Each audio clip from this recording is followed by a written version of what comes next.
Welcome back to the Devolution podcast. This week we are covering the 2004 WWE Royal Rumble. I'm the Rob, joined by my co-hosts Ethan, TJ, and Avery. Yeah, baby. This took place in the Wachovia Center in Philadelphia, Pennsylvania. Yes. I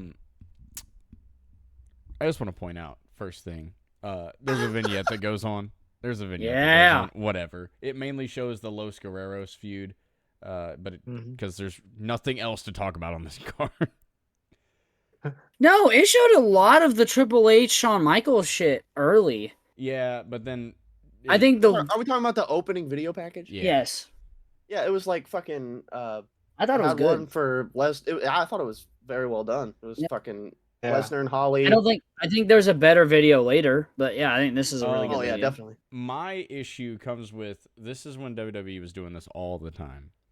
The show opens with your pyro, right? And we get a knockoff version of "Smells Like Teen Spirit" by Nirvana. Dude, you can't tell me that's what this like. That's exactly what Cage it Match was. says the theme is "Nothing Left to Lose." Puddle of blood. Fucking but nothing else to lose after the lawsuit. This was "Smells Like Teen Spirit," like Jim Johnston style. Like this was a Jim Johnston specialty, was to take something like a normal song and then do slight tweaks to it. Like, yeah. I heard this and immediately thought of like Christian's TNA theme. Christian's theme now.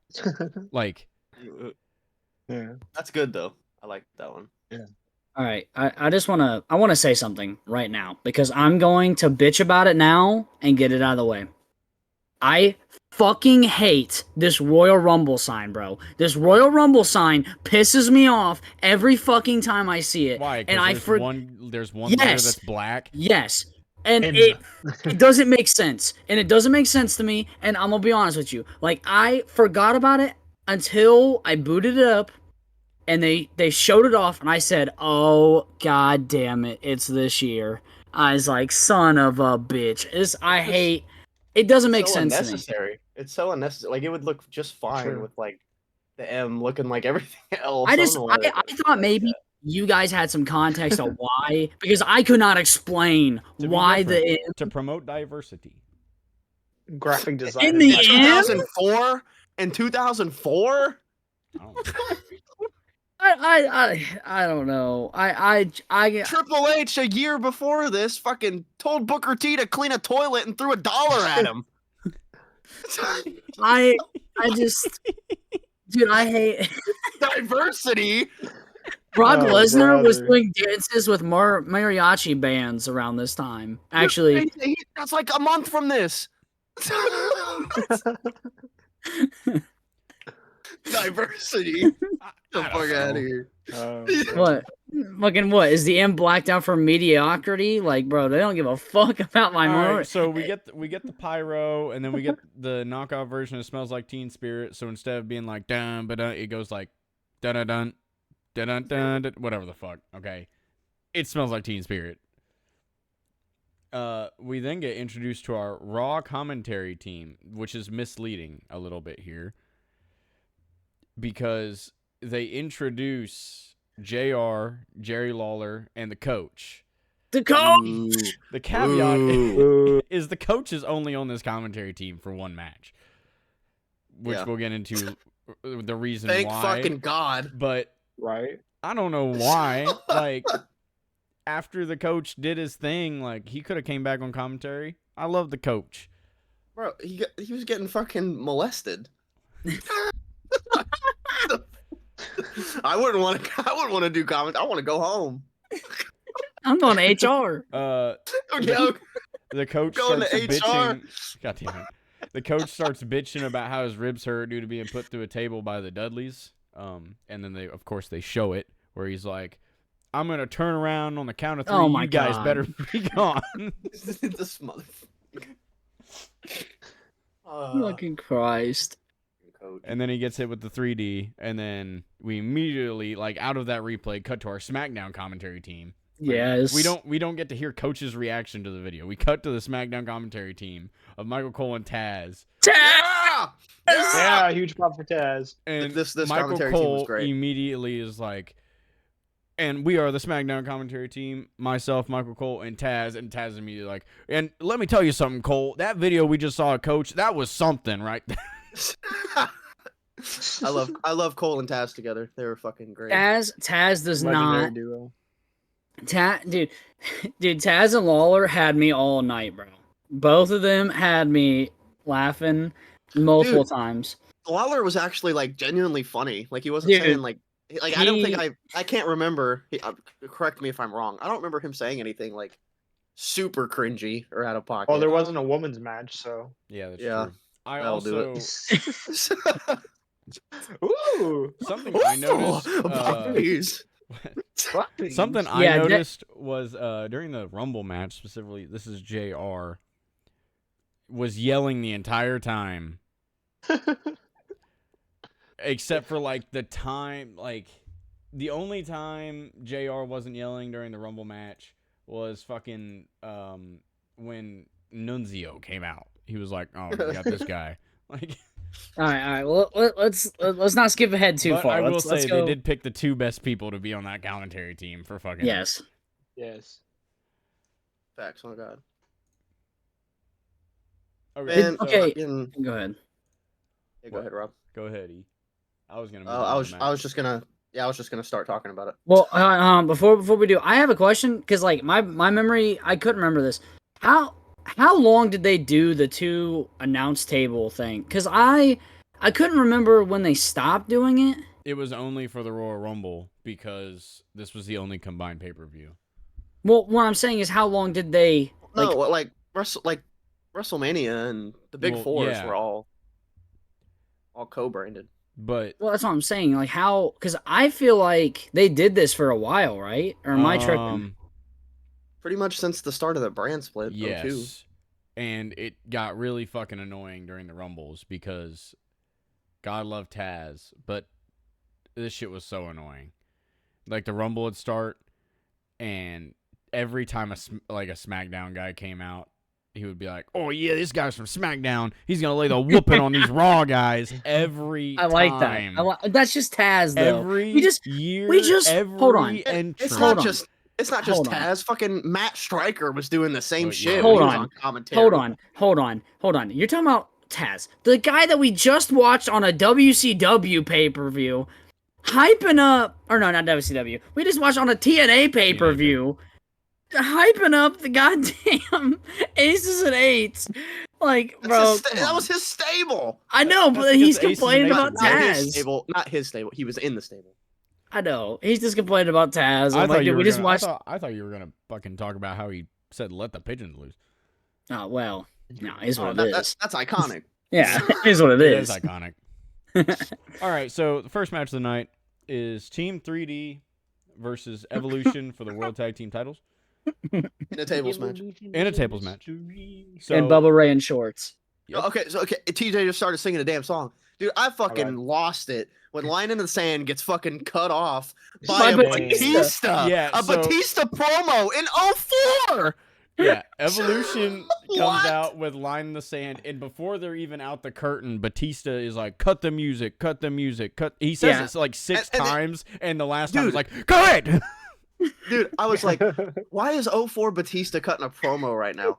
And then he like did it, and I was like, that wasn't even bad. No, Yeah, but but it still it- pissed me yeah, off. but it was It's It's some still cheap pissed. heat. it was some cheap heat bullshit because he's like, It was he unnecessary. was like, "What's with you guys in title matches? You guys the biggest 3-time losers since the Eagles." Like, Because the Jesus. Eagles suck. You know Vince is in Gorilla being like, "All right, Dave, this is what you're gonna say. The crowd's gonna hate it." Okay, can we not skip past the Bubba Ray in shorts? Because I swear to God, I don't think That took I've... me out, Dude, I honestly. paused it. I was like, "Ayo, hold on." It didn't look weird to me because he wore shorts in fucking TNA. No, Yeah. it just... Just Whenever the I no, picture... no knee braces was weird. When I picture him in WWE, I never picture him in shorts. Like, that's his TNA look to me. When you picture him in WWE, do you picture him with the stutter? We are the Maybe. It doesn't matter. Oh, it doesn't All right. matter. Also, I didn't know that they hated Nick Namath in 2004 because there's a sign that says Nick is gay. Is that who? Is that who the fuck? Oh, they're No, talking about? it's not. It's not. But I saw it in the. I you just saw it in wanted the to give. crowd. You just wanted to give fucking the most not the most wanted, the wanted man a fucking stray. You fucker. I saw it in the crowd. Anybody gave a like. I don't even think Nick Nemeth was a fucking.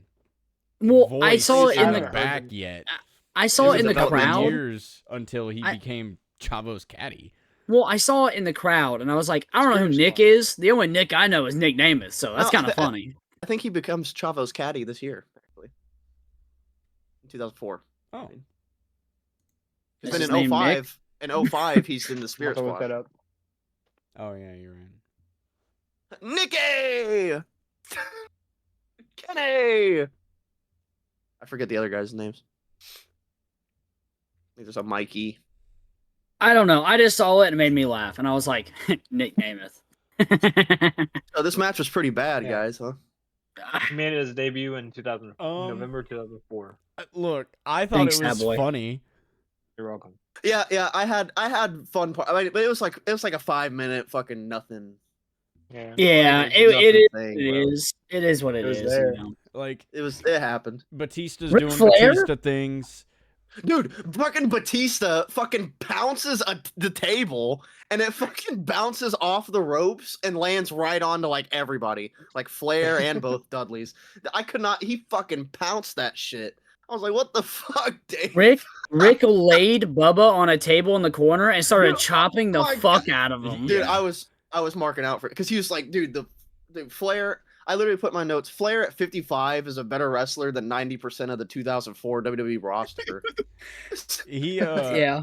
Flair goes to go on the top rope to do a move, but in 3 different steps of doing this, he grabs like at the corner and he goes, woo! Then he gets on the apron and goes, woo! And then gets on the middle rope and goes, woo! And then finally, Bubba Ray's had enough at this point. And he throws him off. And at this point is when Coach comes down Oh, brother. to help Evolution. He says, "Oh, I'm sick of this." But you can tell he walks slow as fuck because the Raw announce table is not that far from the ring. And JR, No. for a good minute and a half, is like, "Where's the coach going? It appears that the coach is going down to the ring. What is he going to do when he gets down there?" And Lawler's like, "I don't know, JR." And then there's an awkward silence. And then JR's like, "Oh, I wonder if Coach is going to distract the Dudley boys." And then finally Coach is in the hard cam. And I'm like, this dude walk like Big Show down to the ring? Like, what's going on? He probably had to walk backwards. What was this? I couldn't remember. Is the table off to the side still? Like how it's supposed to be? So like he had to probably walk backwards, yeah, no, he probably was still walking slow as fuck. Either way. It was a good like minute and a half, 2 minutes from when JR said, "Where's the coach going?" to when fucking he was at the ring. Which you could argue like, well, maybe he's like, even if he said it the moment Coach put his headset down, was still in his chair, that's still too long. Maybe he stood on the ramp looking and then he went down. Coach is not that hard.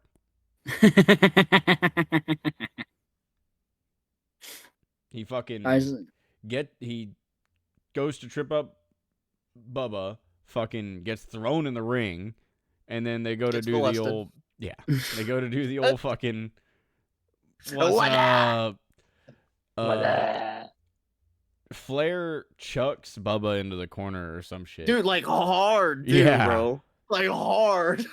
And eats a stiff like top rope lariat from Devon. And Devon like is trying to gather himself, and here comes Big Dave. Batista just runs in, picks his big ass up, and throws him through the fucking table. He does. Dude, and you could tell Lawler and JR didn't see this coming either, because they were like, "Oh, that's the match, I guess." Yeah. They were like, It was what the so, like, fuck, guys? It was like a 5-minute nothing match. The most and, like, cold finish I've ever seen. Yeah. Dude, the Yeah. coach gets on the mic and is Slam was good. breathing. Dude, the coach was breathing so heavy. Oh yeah, bro. You wait.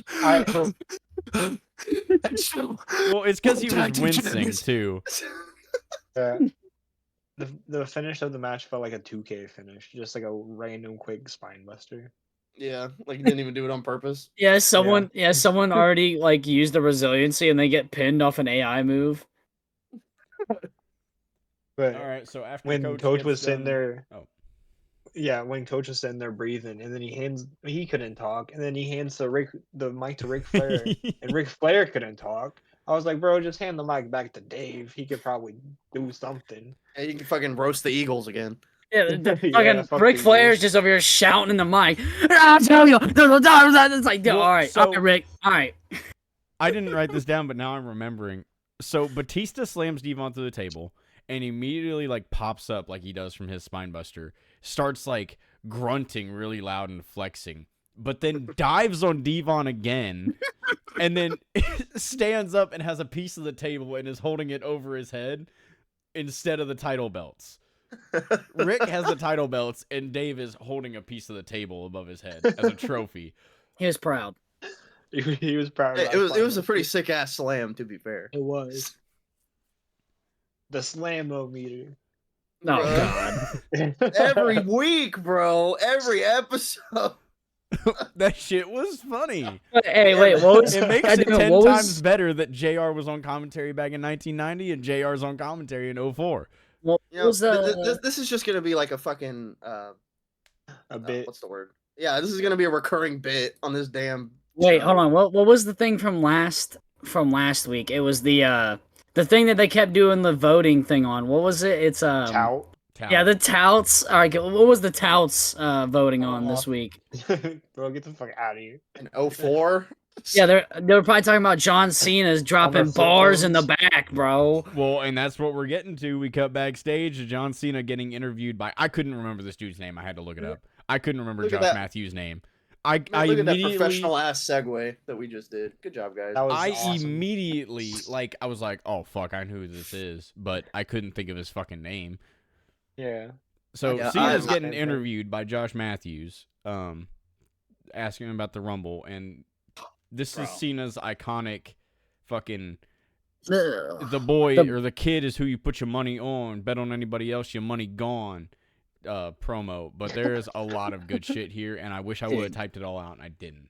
Dude, this guy. This is the. I didn't Oh. because I figured you would. Oh, here's- fuck. I didn't because I figured you would. Ow. Here's the I was thing. Here's the going thing, to. bro. This is my favorite Cena, bro. Okay, I know that I like will some at the people time. will say like Super Cena was their favorite or whatever. Dude, this was my fucking Cena, bro. Cause this guy, every fucking time he was on the like on like TV, like I think he like said this, right? That like he had to keep like this was like his thing. Like he rapped on the bus and they were like, yeah, you have to do this every time you're on TV. But like every time he rapped, it just like in my mind, even as a kid, was like, dude, this guy is like keeping his job by doing this. This guy has no reason to be dropping bars like this, but he is, and it's fucking the best. Oh, Shout out to RVD during dude, that. I was freaking out like I was listening to a Lil Wayne song. All right, bro, I was fucking. It was crazy. I forget what it was, but that last line that he does, like after RVD and shit interrupts him, was fucking hard as shit. I forget what he says. It's something, but he ends with like word motherfucking life. Whatever Yeah. it was hard. It was a hard bar. Fire. Fucking RVD stoned ass interrupts his damn fucking interview segment. Yeah, because he says something and it rhymes with RVD, and right afterwards, Cena's like, "Yo, this dude think he's winning the Rumble, but he over here hanging with Mary Jane." He does. He does say that. Oh shit. Damn, Yeah, Oh that wait, was hilarious. I might be able to I get can't the find words it. to this. I can't. Oh find wait, it on I do. cable. Wait. No, this isn't it, right? No, I don't think this is it. No, this isn't it. That's what day? Hold on. This is 1/15/2004. No, this isn't the same rap. I thought I maybe found it. It's not the same. Oh, wait. Maybe if I can find the right day. No. Yikes. I have like I don't know. I just got on this website and it was like, yeah, we like it's like advertising all these raps and they have a lot of them, but they just don't have the one that I'm looking for. They have, yeah. Go ahead. I was gonna say we get into our next match. Oh no! Wait, hold on. I did find it. I did find it. I did find it. Okay. Go The ahead. kid pumping up his shoes. That's who you got your money on. Bet on anyone else, yo, your money gone. On the franchise, I don't care if it's SmackDown or Raw. Keep it official with the Mitchell and Ness Tug Mick McGraw. There's 29 other dudes. They can't see me. And tonight, the Royal Rumble goes to, and then that's when RVD cuts him off. And he's, yeah, and he goes, "That dude's a trip. It looks like he's been talking to Mary Jane. He thinks he's beating me tonight. He can suck him. He can suck my candy cane. I'm cutting through competition. Your boy is sharp as knife. Tonight I win the Royal Rumble. Word mother freaking life. Word motherfucking life. Oh my god, Bars. He's That's called Better than Eminem. Better than Eminem. Better than Eminem. He's the goat. He's the goat. Hey, shout out. What fucking website? Can I shout out a website? I probably shouldn't. Shout out this website, and all of a sudden they get emails from WWE like, yeah. I'm not gonna shout them out in case they get in trouble. But fuck, hey, fuck yeah, you know who you are, dude. Oh, that's so good. This next match would have been really fucking cool if it took place on 1997 Nitro. Yeah, Well, dude. Tell me why I wrote that, bro. Tell me why I wrote down, man. If this was just on WCW. Yeah, so we get to the next match, which is fucking Rey Mysterio versus Jamie Noble with Nydia. All right, let the Mysterio fan goon out for a second. Immediately. Fuck yeah. Nothing to goon over, bro. They didn't get no fucking time. I was talking about just the entrance alone. I said, Who's I that jumping out the typed, sky? who's that jumping out the sky? AJ Styles. AJ Styles. AJ Styles. But Inside joke. So he goes out to the ring in normal Ray fashion. Jamie Noble comes out. He's leading Nydia down to the ring because she's blind. And Michael Cole calls him a bad person. He's like, "Oh, look at Noble leading Nydia down to the ring. He's such a horrible person. He's leading her to harm's way." Taz is like, "What do you mean, Cole? He's leading a blind person." And at this point, I'm like, I think Taz is the face commentator this time. Michael Cole was calling Taz Dr. Phil. Yeah, he did. What? Yep, he said something about that. And the match starts. And immediately, like, they go back and forth. And Michael Cole says that Nydia is looking on, which isn't possible because she's blind. And Taz reaffirms my thinking. Put that in my notes. Taz reaffirms this, and he says, well, she can't look. She's blind. Therefore, she's listening on. Yeah, I put that. That is when Michael Cole calls Taz Dr. Phil. Yeah. Fucking hilarious. This is why I said that Michael Cole is the heel commentator, because he's the one being a piece of shit. Nydia is looking on, and we can only imagine what's going on with that young woman's mind. Well, Cole, she's blind, so she can't really be looking on. She's listening on. All right, go ahead, TJ. Go ahead. This was I just wanted to say that Nydia is blind thanks to Tajiri. I just wanted to put that out there. And then this was just like a short, sweet, simple best of Rey Mysterio match. This is like I don't know. Yeah, I mean, the work was it was solid. It was solid. Yeah, it was great. Ray's fucking awesome. Noble was always pretty good. But there's only so much you can do with 3 minutes. I mean, I wish they got more. What could you do? It was this match was like forgetful because of how short it was. You say it wasn't 3 minutes? Damn. 3:06, brother. Was it really? I mean, it felt bell to bell, that makes 3:06. But you got to I was taking into account the 2 minutes we watched Jamie Noble verbally abuse Nydia after the fact. Yeah, he's like, "You stupid bitch." Oh, he didn't say that, but damn, there was. Rey Mysterio's mask reminded me of Miles Morales before Miles Morales was a thing. It was just like black with red spider webs. I don't know. Anyway. All right. Speaking of matches not getting enough time.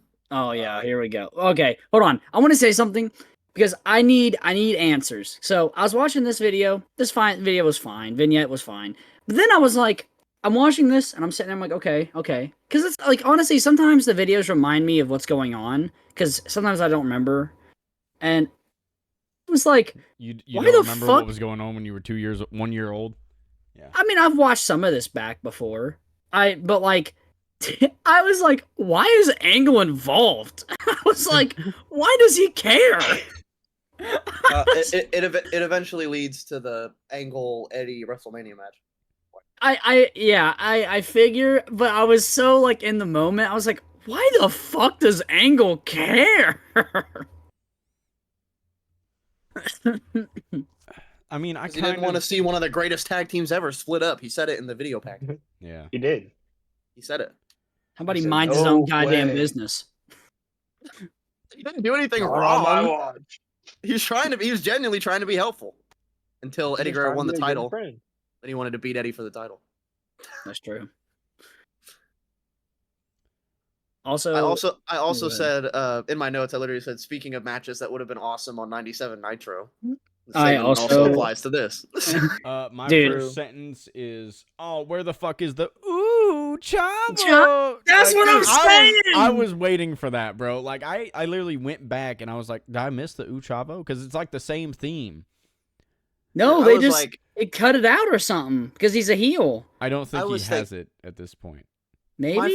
My first thought was like, based off that video package, I was like, oh man, this is super heated feud or whatever, family rivalry, dude. They're fucking Yeah. Chavo busted his ass open and beat his ass with his fucking dad.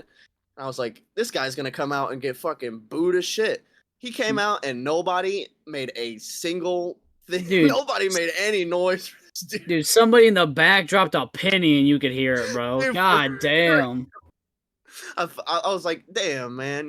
I mean, like, Yeah.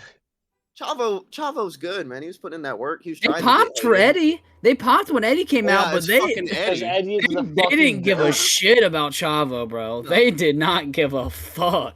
Dude, if it was anybody else, I mean, obviously it wouldn't have worked with the story. But like, if this match had happened with anybody else but Eddie, it would have been fucking dead. Because there is Yeah.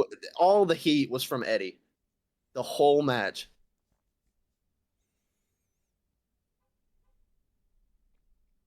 I literally put, the crowd does not give a shit about Chavo at all. They just want to cheer for Eddie. Yeah, Yeah. I wanted to say, during the entrances, I was like, oh, okay, it's Chavo. And then out came Eddie. Oh boy. The aura. I gotta glaze one of my goats real quick. Dude, he got a fucking pop when the music hit. He got another Yeah. pop when he drove the fucking car out. And then Oh got my a God. third pop when he got out of the car. Dude. I was like, this guy. You can't- oh my goodness. The Do no music wrong. hit and I was like, fuck yeah. And then he comes out around the corner with that badass hydraulic truck Yes, with sir. badass flame decals. I was like, oh yeah. This And was then a he- C10 awesome. Chevy, which kind of popped me a little bit. Fuck yeah. And then the camera goes up to Eddie, and then it looks like he's got a clean shaven haircut, a fresh shave. I'm like, he's ready to go. He's ready to beat some ass. And then he does his thing. Fuck yeah. Love Eddie Guerrero. Anyway, R.I.P.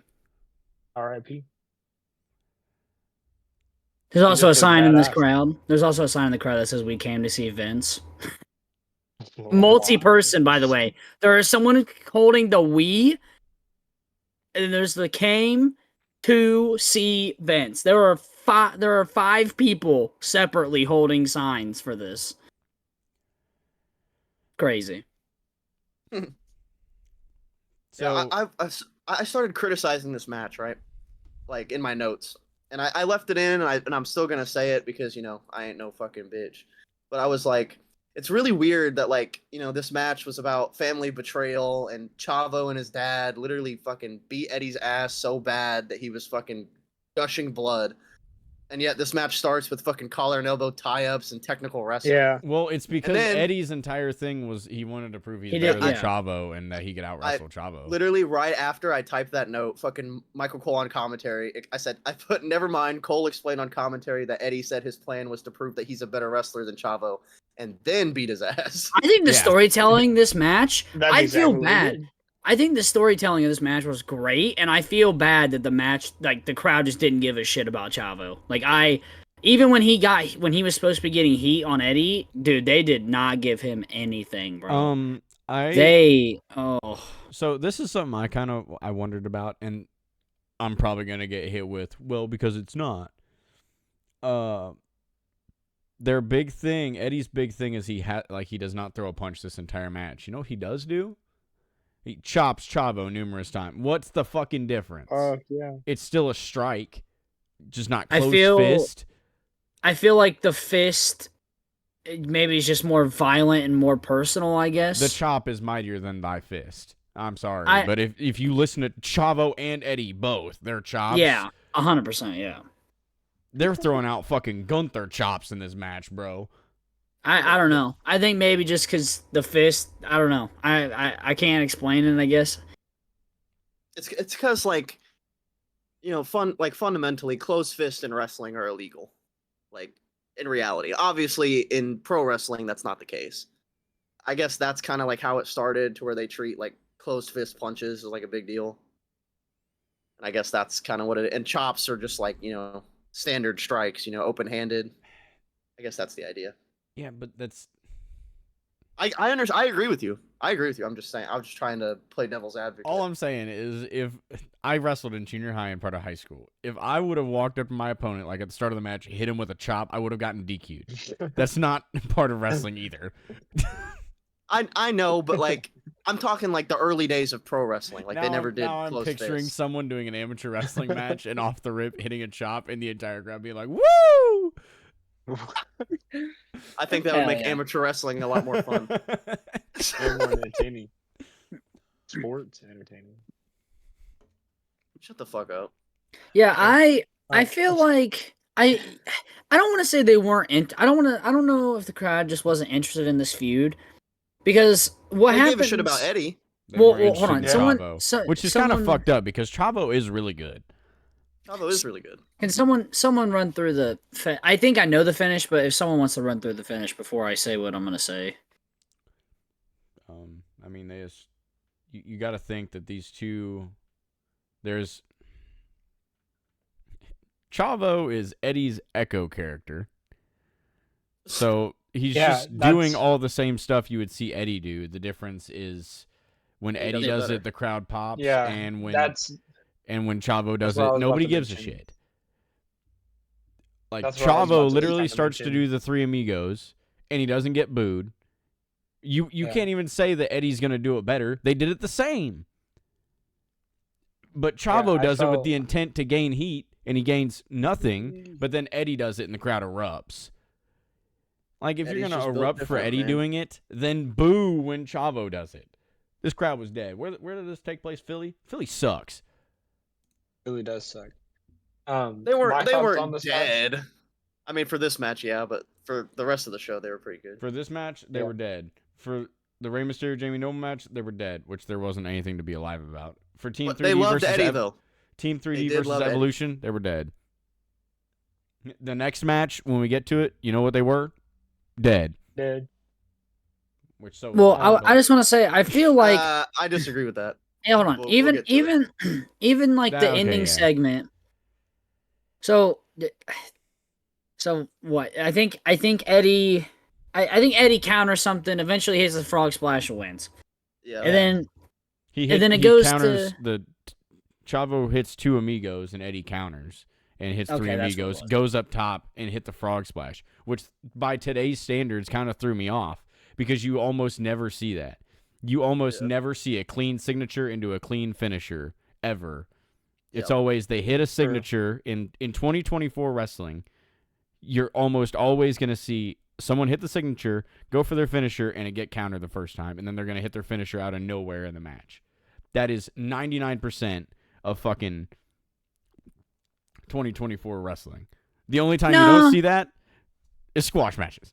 I disagree with that. I think there's a lot of there's some finishers that people hit signatures to set up their finisher.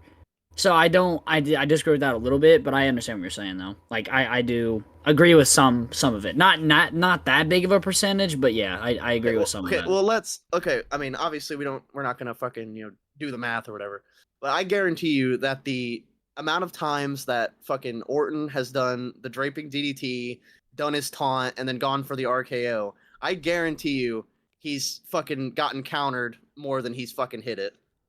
Going for the RKO right after the DDT. I'm thinking of guys like I don't know. The Rock. Orton applies because that Ray. That's fucking... Ray's Okay. one of those guys that Okay, hold on, Captain 2K. We are not counting the 619 as the signature and the West Coast Pop as the finisher. Get the fuck out of here. Tell me when fucking Ray hits the Bronco Buster and then immediately hits a fucking 619. Let me know when he does that, and then I'll shut up. But everyone to bring up The Rock, I can hardly name the amount of times that he hits the spine buster, unless it's a squash. He hits the spine buster and then hits the people's elbow right afterwards without it being interrupted by some way. Because the first thing that pops into my head is against The Undertaker, but I'm pretty sure he didn't even hit the spine buster before that. He just fucking went for the people's elbow. Undertaker sat up, and then he kicked take back down and fucking hit people's, which is funny as fuck. But Roman Reigns, Awesome. Roman Reigns has hit the Superman punch and then the spear back to back. on like Brock dominant Lesnar. Yeah, and on like dominant, TV finishes, never on like pay-per-view. My point still stands that it does happen. And even if he does, they're kicking out of the Rob spear. never said that it doesn't happen. He just says that it's fucking rare that I you said see this it is in modern weird. wrestling. Okay. I agree with that. I think this was mean- weird back in 2004 wrestling. Like I said, I feel like it just depends on the finisher. Because like his top row finisher, it kind of makes sense. But like if it was like, okay, fucking, I'm trying to think of like something that would be like a weird. Look, if you think of it logically, right? If you see somebody, if somebody's been wrestling for, any substantial amount of time, and they have those fucking signature moves that they built up, the signature and the finisher, and they do have times where they will hit the signature and the finisher, usually in squashes or TV matches. So when they're in a big pay-per-view match, why would the guy, after getting caught with a signature, not be prepared to counter the finisher? Like it's fucking coming. Or It's like- or he It's or like doesn't Orton get it. fucking pounding on the goddamn mat after doing an apron DDT. Or not apron DDT, middle rope draping DDT. Or it's like he doesn't hit it all match, and then he hits the signature, then he hits the finisher and wins. Like Yeah, and then that builds up to these pay-per-view matches where it gets countered. Yeah, it just That threw me just happens off a lot. to not see Chavo throw up the knees or kick out, or because the other thing with like modern wrestling is, and people critique this a lot, a finisher almost never finishes the match anymore, Yeah, finisher kick out. especially on pay-per-views. Well, it's because fucking everybody saw the big pops it would get when people kicked out of finishes. So then everybody just started doing it. I think And as long now as it's just normal. Now it's just I think- expected. Well, here's the thing. I think it still works, but it has to be in situations where it's like, because like obviously there's false finishes. Like that's what we're kind of talking about here now is just false finishes. Like, I mean, how many times do we all watch pay-per-views together and we're all like, all right, well he's kicking out right here. But it's like when the match starts getting, if it's a really good match and it gets heated up, and then it's like, all right, well, there's the finish. Oh, shit, okay, he kicked out, and then they do another one. It's like, oh, okay, well, here's the match now. Oh, well, he kicked out again. Like, See, that to me is how when something is working. really working and is really special. If we as hardcore fans are able to suspend our disbelief for while the match is happening and just be locked into that world, like those guys or girls are killing it. Like Yeah. it's a great match. I mean, okay, the last match I can think about And if they do genuinely great false finishes that we actually bite on, That's how you also know, which is rare nowadays. Well, I mean, we just watched that. Claudio. Why am I blanking on? Brody. Yeah, we just watched Brody and Claudio, and I feel like that match had me fucking freaking the hell out, and I feel like yeah, but that was because we were in person. It's easier to suspend your enough. disbelief in person. That's you know what, that's fair enough. That's fair enough. Anyway, You're in the moment. You're in the moment. We've gotten on a long tangent here. Anyway, back to Eddie and Chavo. Yeah. I so wrote the reason I even brought that up was because I hate to say this, and looking back, not really, but just in the moment, I was like, that's kind of a cold finish. Just for what we've been experiencing for the last 5 or so years in modern wrestling, it just jarred me for a pay-per-view match. It was a cold finish even for that time, especially for that kind of level of a feud. Yeah. I feel like there was no emotion in it. Like he just that personal like, you know, it's a family feud, you know. Where's Steve Harvey at? Name me a Mexican dish that ends with the word ito. Dorito. Good answer, nephew. Good answer. Good answer. Anyways, they finished. Show me Dorito. Ding. Yeah. All right. What? I give up. anyways, so after the match, I can't remember exactly what. See, Chavo Senior gets in the ring, right, and then Eddie starts. And then Eddie just starts beating the fuck out of these guys, bro. Yep. Both of them. I was like, why was this shit not in the match? Why is this a post-match angle? That's what I'm saying. Because the crowd do a ref bump and do this shit during the match, dude. It would have been a million times better. And I thought, you know, the work that they did was good. They just didn't have enough time. I think the crowd Eddie was just dead, to bro. Wrestle Chavo. Okay, listen, I understand that. You could tell that story in the bell to bell. I think you know he could out wrestle him. Like, hey, I've out wrestled you, which he did like the whole match. Okay. Oh yeah. Then he could start beating his fucking ass. Well, I think bothered me was like okay, this is gonna sound fucked up, but like Eddie's good. Eddie's great. But like I think what they could have done was like Eddie maybe getting progressively more pissed off during the match about like Chavo Senior like fucking him over, and then like he gets in his face and he's like and he holds himself back, you know? There wasn't really any of those moments. They just fucked with him. And then he just kind of carried on with the rest of the match. Yeah, it doesn't like, dude, yeah, he like has those moments where he like teases, you know, going for the punches or whatever, but he like holds back. And then just when he wins the match and it's over, like he beat him clean. He beat him. It's like, what? He just starts beating his ass then. It's like, why weren't you beating his ass when he fucking was beating your ass back? Yeah. Which I just think if that was the only time the crowd gave a fuck about Chavo, by the way. Very start of the match was the cheap heat slap. And the crowd said, boo! If they did the fucking angle shit during the match would have been even better. Yeah. But whatever. What did Cage Match give this match?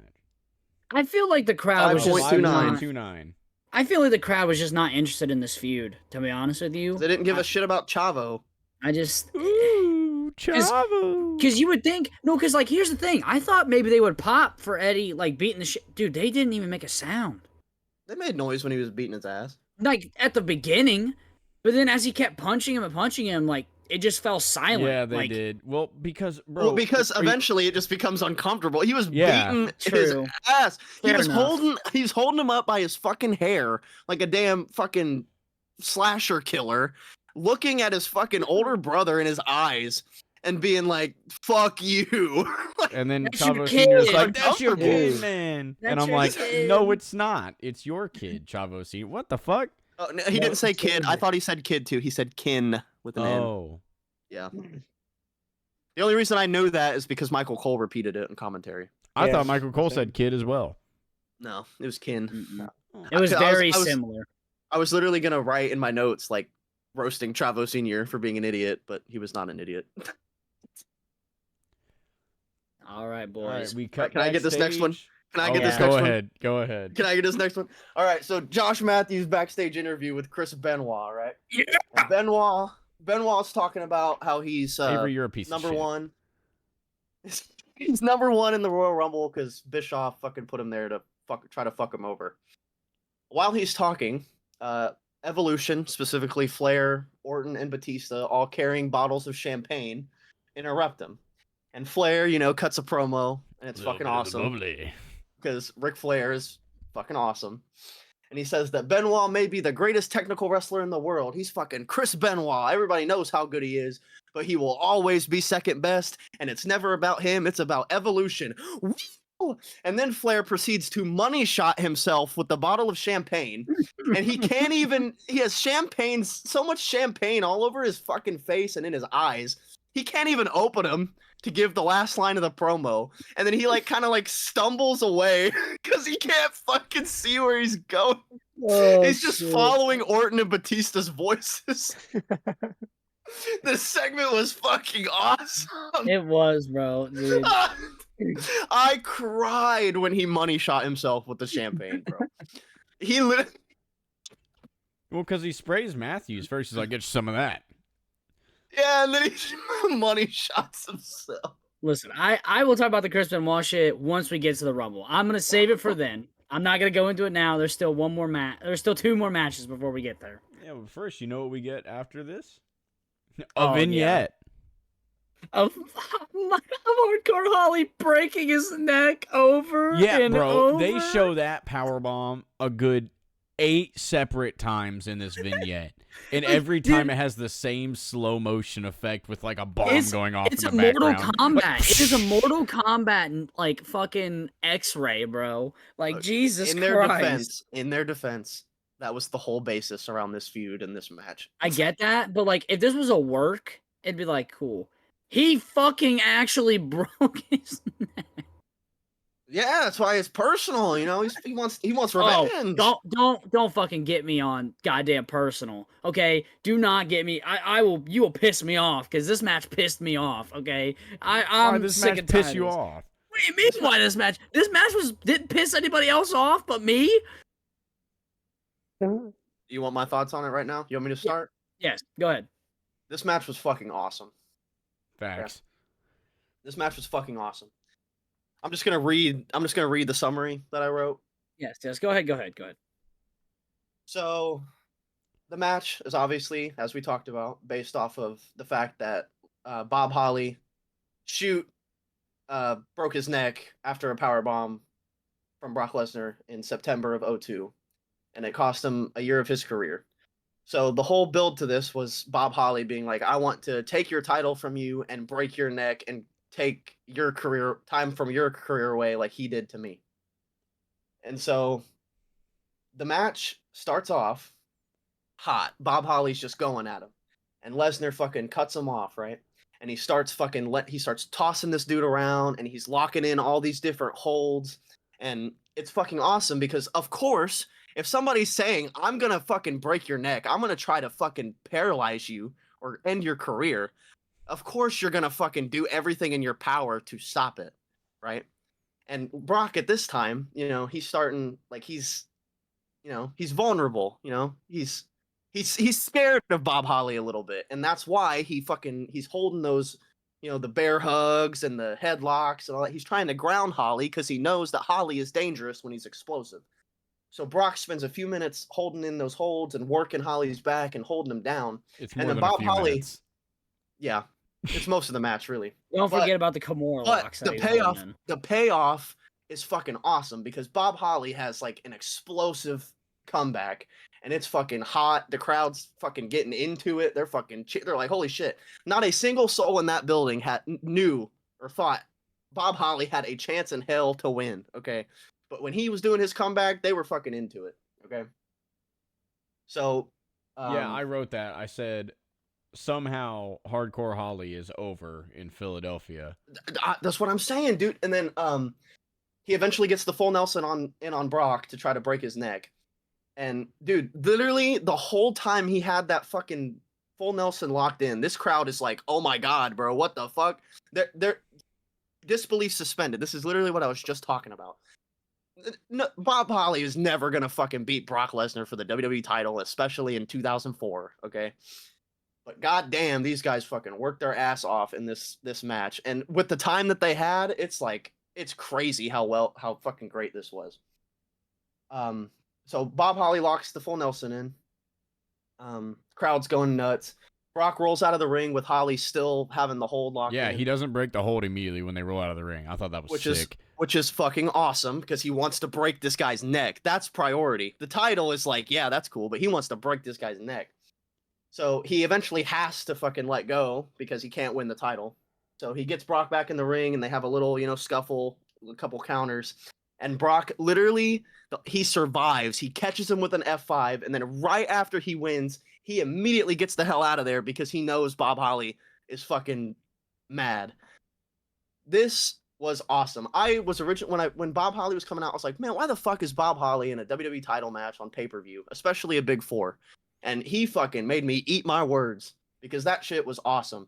This is like one of the best, I guess, 6-minute, 5-minute, one of the best 5-minute matches I've ever seen. I want to point out that what did you guys think? I thought it was great, but I pointed out a sign at the start of the match while Holly's coming out. There's a sign in the crowd that says "break his neck" and has straight up Brock Lesnar being decapitated. Like his head is detached from his body. I also wrote that sign down. Yeah, dude, this rating on Cage Match for it is fucking abysmal to me. The 4.24. Okay, so yeah, that's abysmal. TJ, it's for fucking morons that are like, duh, Hardcore Holly sucks. Duh. Brock did nothing but rest holds. Like, no, motherfucker. You see his dude, he's got veins popping out his eye holes. That's how hard he's working in those damn holds. Ain't no rest holds. Okay. Fuck out of here. Rob, you good on, you got your summary out of the way? I mean, other than the fact this match kicked ass, I mean, look, bro, for Hardcore Holly to get this kind of fucking crowd reaction in 2004 with Brock Lesnar, who,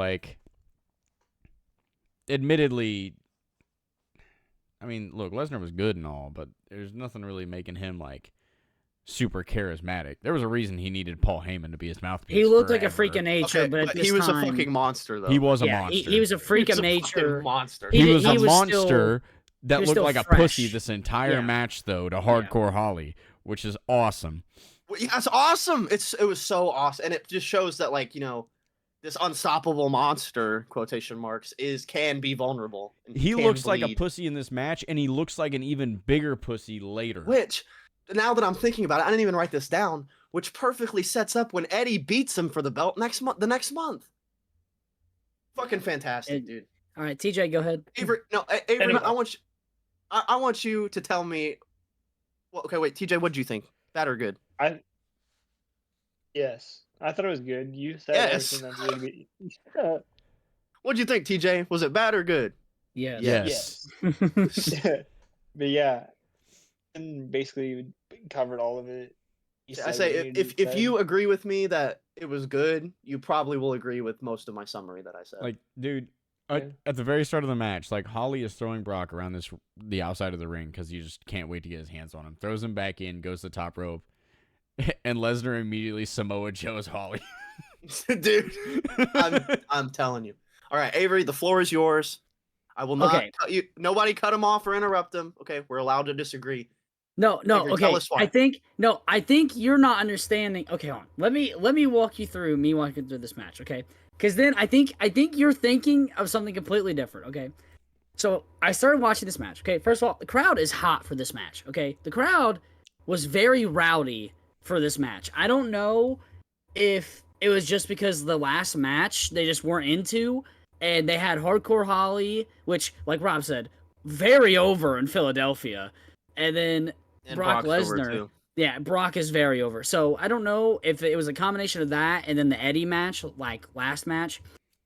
Crowd was hot. I think it was also the work that they were doing. Well, hold on. I'm getting there. Okay.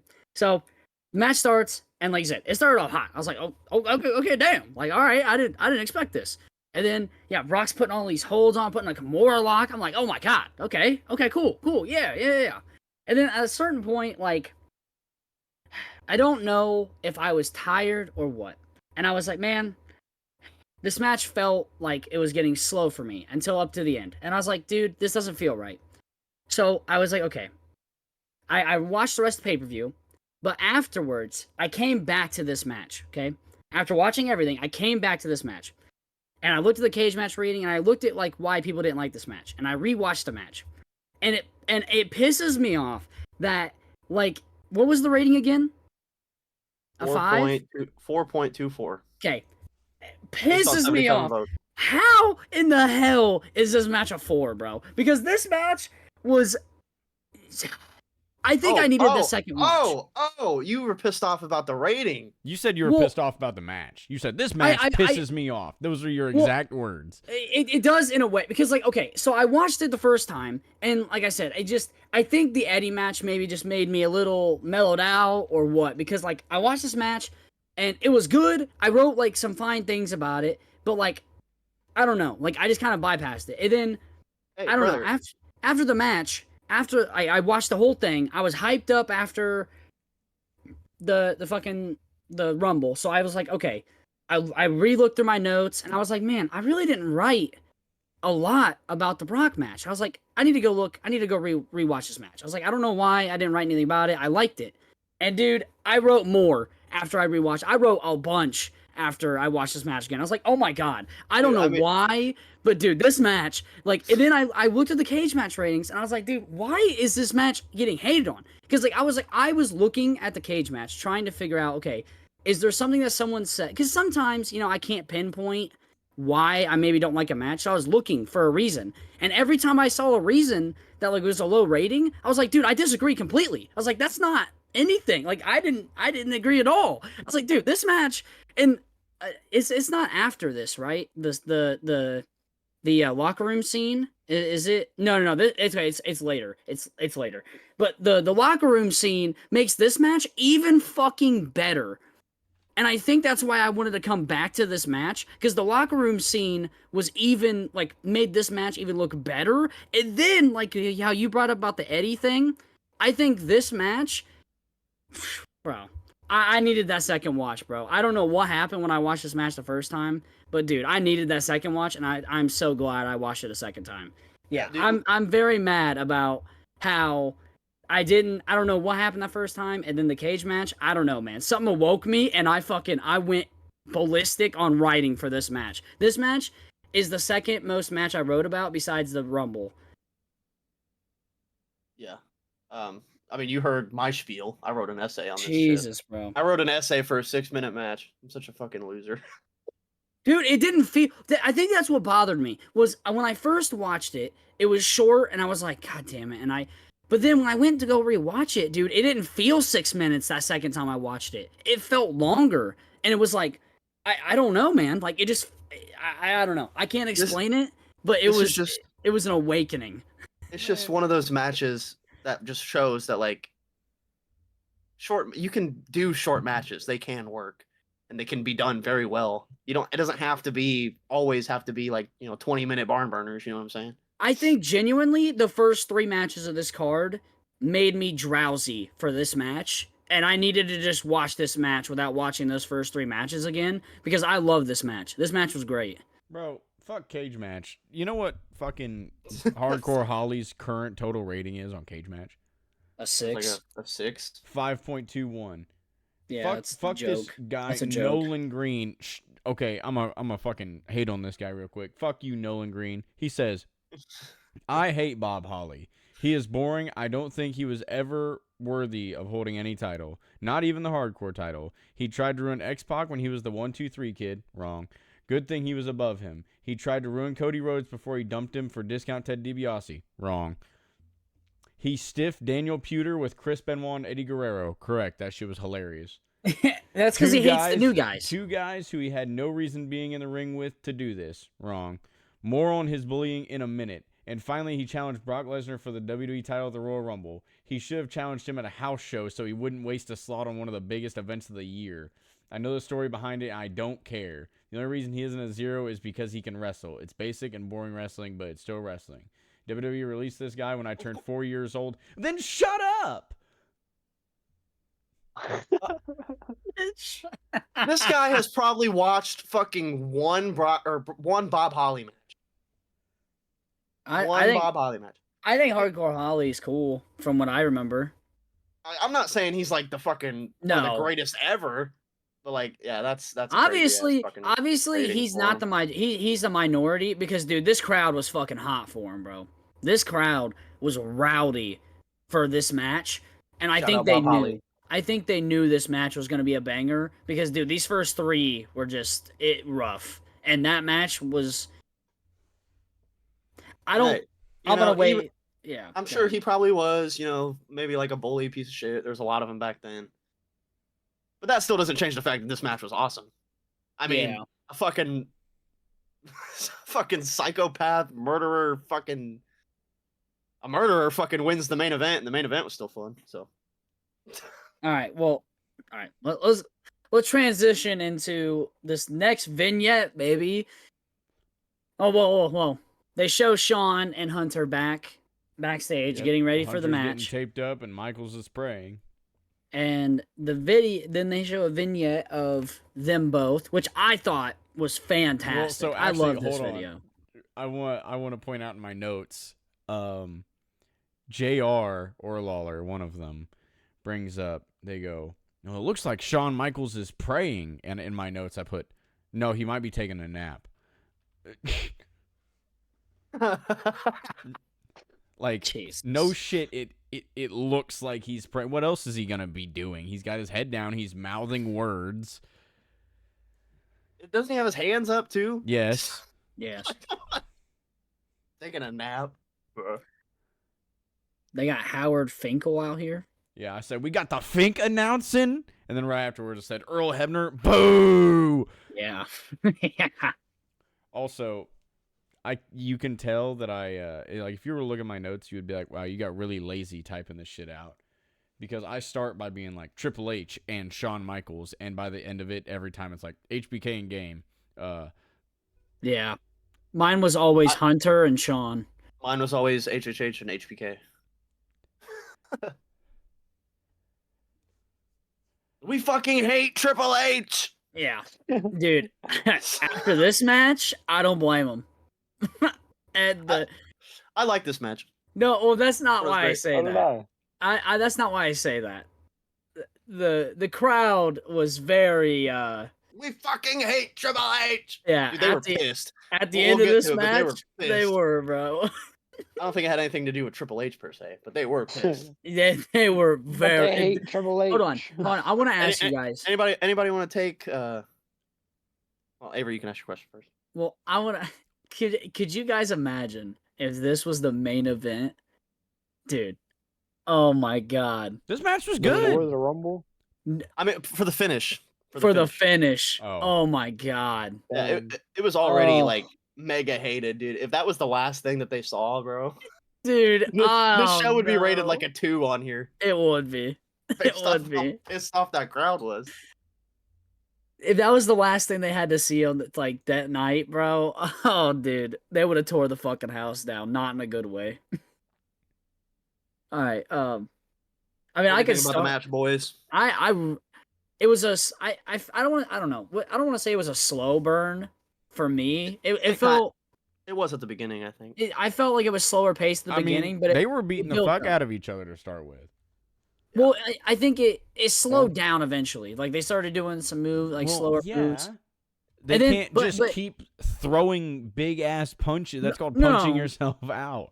No, but here's where I think the match started really picking up with this specific spot when they're out the out. I don't remember the exact setup, so you guys can help me if you need to. The missed they- moonsault. Yes, the springboard moonsault to the outside was what set up the Yeah, the it did. turn in this match. Well- because as soon as that happens and Shawn gets back in the ring, he's getting beat the fuck out of by Hunter, Yeah. and he's getting You're missing Oh. a big part. You're missing a big part. the Shawn crimson starts. mask. Yeah, dude. Oh. Shawn, top 10 bleeder in wrestling history. Bro, so Facts. this shit had me rolling. Like, I had to pause the fucking show for a second because I was laughing so hard. When Triple H disassembles the announce table, he throws like the long black piece and it hits the Fink, bro, so hard. I didn't even see that. Bro, he like throws it over, and Fink isn't in the timekeeper area where he's supposed to be. He's sitting like right next to the announce table. Yeah, Right where I Chavo noticed was that. sitting. Yeah. So when Triple H Weird. like started disassembling it, he like ripped off the fucking like WWE logo part, and it just smacked Fink straight in the face. Poor Fink. Oh shit.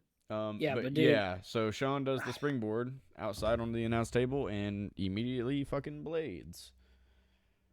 Dude, Top I 10 bleeder in wrestling history. dude, when Hunter, the spot that like got me, like, and I was like, oh yeah, this is the burners, like, yeah, obviously the moonsault, but it's when Shawn is trying to get himself up, full crimson fucking mask, bleeding everywhere, and Hunter is yelling at him to stay down, and he's barely getting up at 9. I was like, oh yeah, here we go. And then, okay, correct me if I'm wrong, like they do a bunch of moves, and then at some point, is it a chair? Does Yeah. Shawn get Triple H onto the chair? Is that what happened? Triple H had been attacking Shawn with the chair, and then he went to attack Shawn again, like had it up above his head. Or no, he goes to set for a pedigree is what it is. Like he throws it on the ground, Yeah. and he goes set for a pedigree, and Shawn just like trips him up and makes him slam the back of his head on the chair. Then he hits him in the head, right? Yeah, he hits an unprotected headshot, and that busts open Triple H. Like, Yeah, I and was then- like in Yeah, my I notes, put I was my- like, did he bleed? Like, did he blade? And I look back, I'm like, no, he did No. not. No, he did not. That's what made it even better. Because then they're both fucking bleeding a shit ton, accidental and not. And then it leads up to, okay, I don't know how you guys felt about this, but the low blow counter to the super kick I was like, oh, okay, that shit was yeah. gas. The Yeah, sweet chin. that- I literally that put the sweet shit. chin. I put the sweet chin music counter with a nut shot. Was fucking awesome. Dude, that was I know- fucking clean. I don't think anybody else has fucking done that.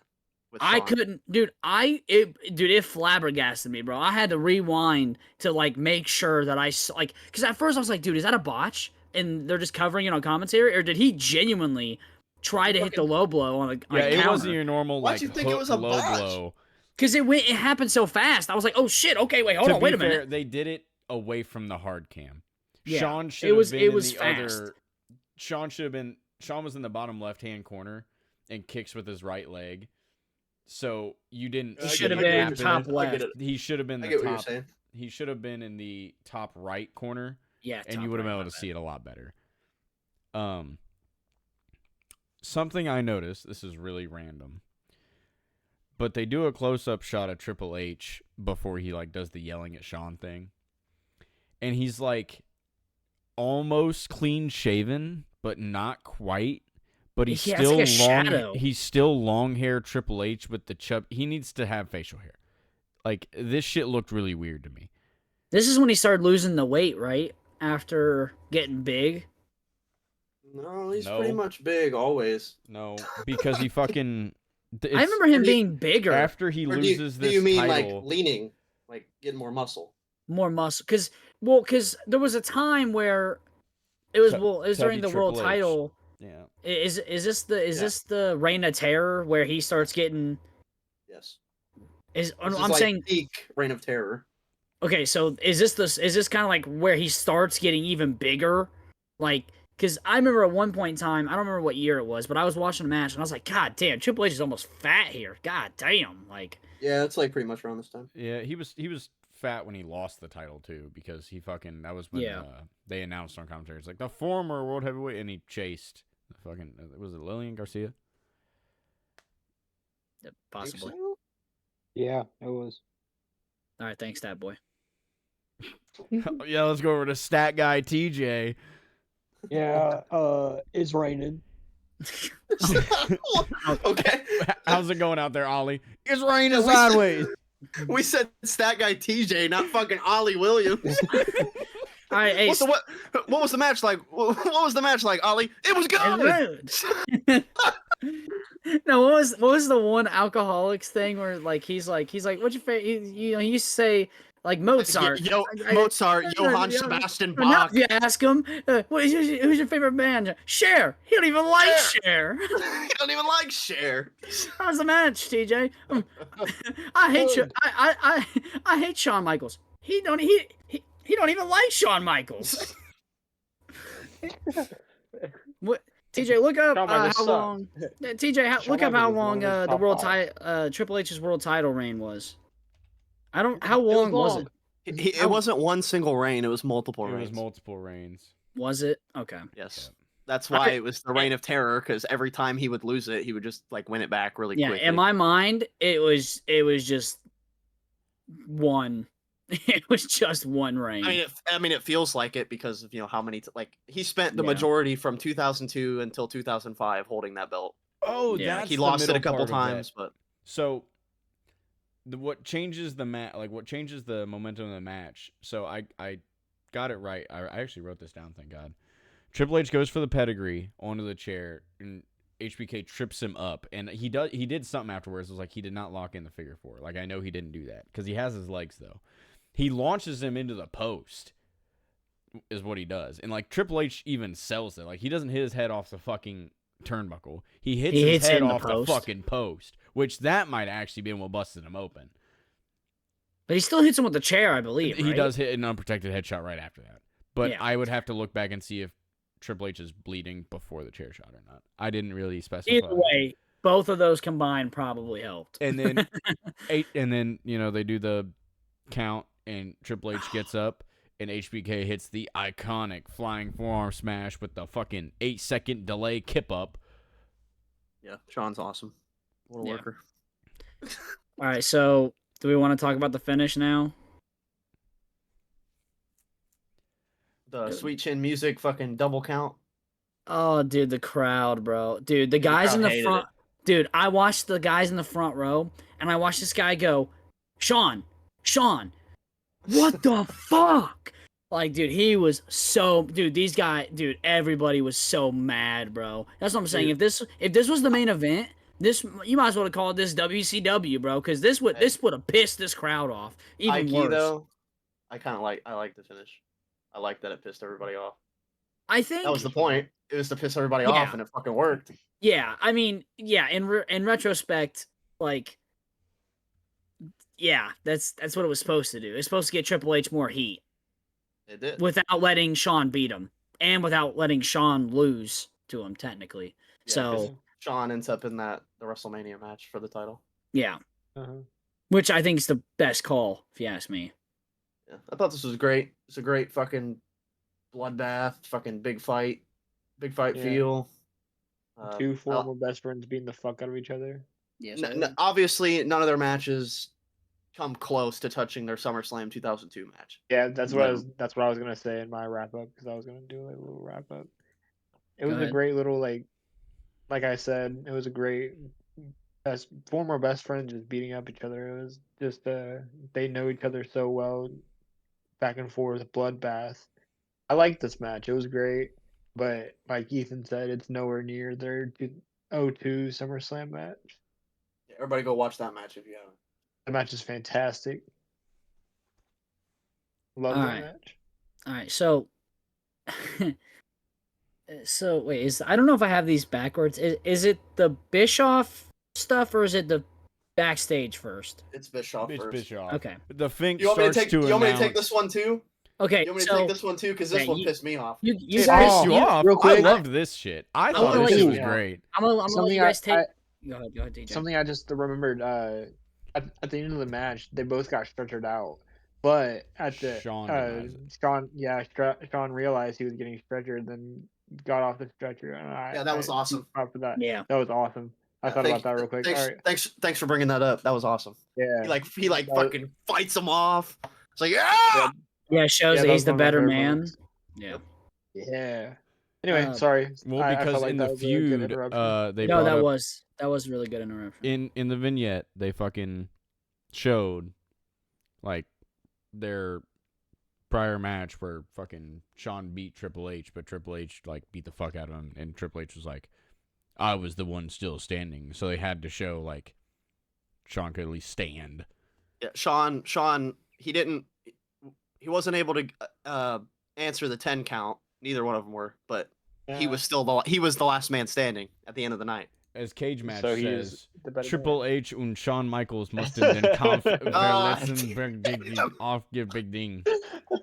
Listen, all I'm saying is Shout I out, Jimmy. love the Shawn Triple H like dynamic of like Shawn is always always regarded as the better guy in the tag or NDX or whatever, and that He is. plays because that plays Facts. into one of my favorite like WrestleMania vignettes / matches, which is the one with Undertaker where Undertaker literally baits Triple H into fighting him Yeah. just by going, "You're not as good as Shawn." He's like, yeah, it's probably a good thing you don't accept this match. I mean, Shawn couldn't do it, and he's better than you. like, yeah, Triple H wasn't involved at all, and he's like, "What the fuck did you say, Shawn? I have to do it." He's Yeah. like, "No, stop! He's baiting you." No, He was like, he was involved because they did the match at 27, right? And that match, it was kind of similar to the ending of this, where Undertaker barely survived the win, but the only one that was able to leave under his own power was Yeah, was Triple Shawn. H. Oh yeah. It was Triple H. My bad. I said the wrong thing. My bad. So then the next year, Undertaker's like, "Hey, motherfucker, this is the first time in my entire career where I couldn't fucking leave the ring under my own power. I want another chance, bro, because I ain't fucking with that." And Triple H was like, "No, I'm the COO now. I'm not doing that anymore. It's over." And then yeah, he baits him with Shawn. Well, and then Triple H pisses Shawn off because he's saying you're better than me, and he's like, "Well, what's wrong with that?" Like, No.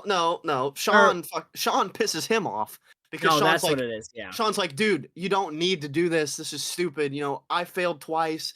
You failed last year." And he's like, "Okay, motherfucker, I'm gonna do what you couldn't do and beat the Undertaker." Spoiler alert, doesn't happen. Yeah, he But does not. great ass WrestleMania match. Anyway, to get back on track, this fucking segment, bro. It's not the segment itself that pissed me off. It was just the fact that it existed on this show, and the fact that Rey Mysterio versus Jamie Noble only got 3 minutes, but these fucking guys came out here to do this fucking Raw segment. Yeah, I was pissed. I'm gonna let you guys have it till we get to the Rumble. Then I'm gonna have my little rant. So you guys take it away. Honestly, like, if you guys want to talk about what actually happened, all I had to say was that. I mean, I thought it was funny. Like, obviously seeing Austin's cool, but Yeah, I just Rob, thought it was take a it away. I popped waste of for time. Bischoff. Speaking facts, that's what I popped for. Eric Bischoff comes out, interrupts the Fink, classic heel, and then fucking states that the crowd only likes Paul Heyman because he ran a couple rinky-dink shows and some bingo halls. Facts. On God, that's the only reason the crowd gives a fuck about Paul Heyman is for his rinky-dink ass shows in bingo halls. So then he continues to talk shit and the SmackDown theme plays. Paul starts marching down the ring in classic Paul Heyman fashion. And then fucking does the stupid, like, distraction mic toss to tackle him. And then, yeah, so that's when Stone Cold comes in and they start bickering like fucking brothers. Oh, and I also popped when Austin went, "And you're in clear violation of the law." That popped me because I love Sheriff Austin.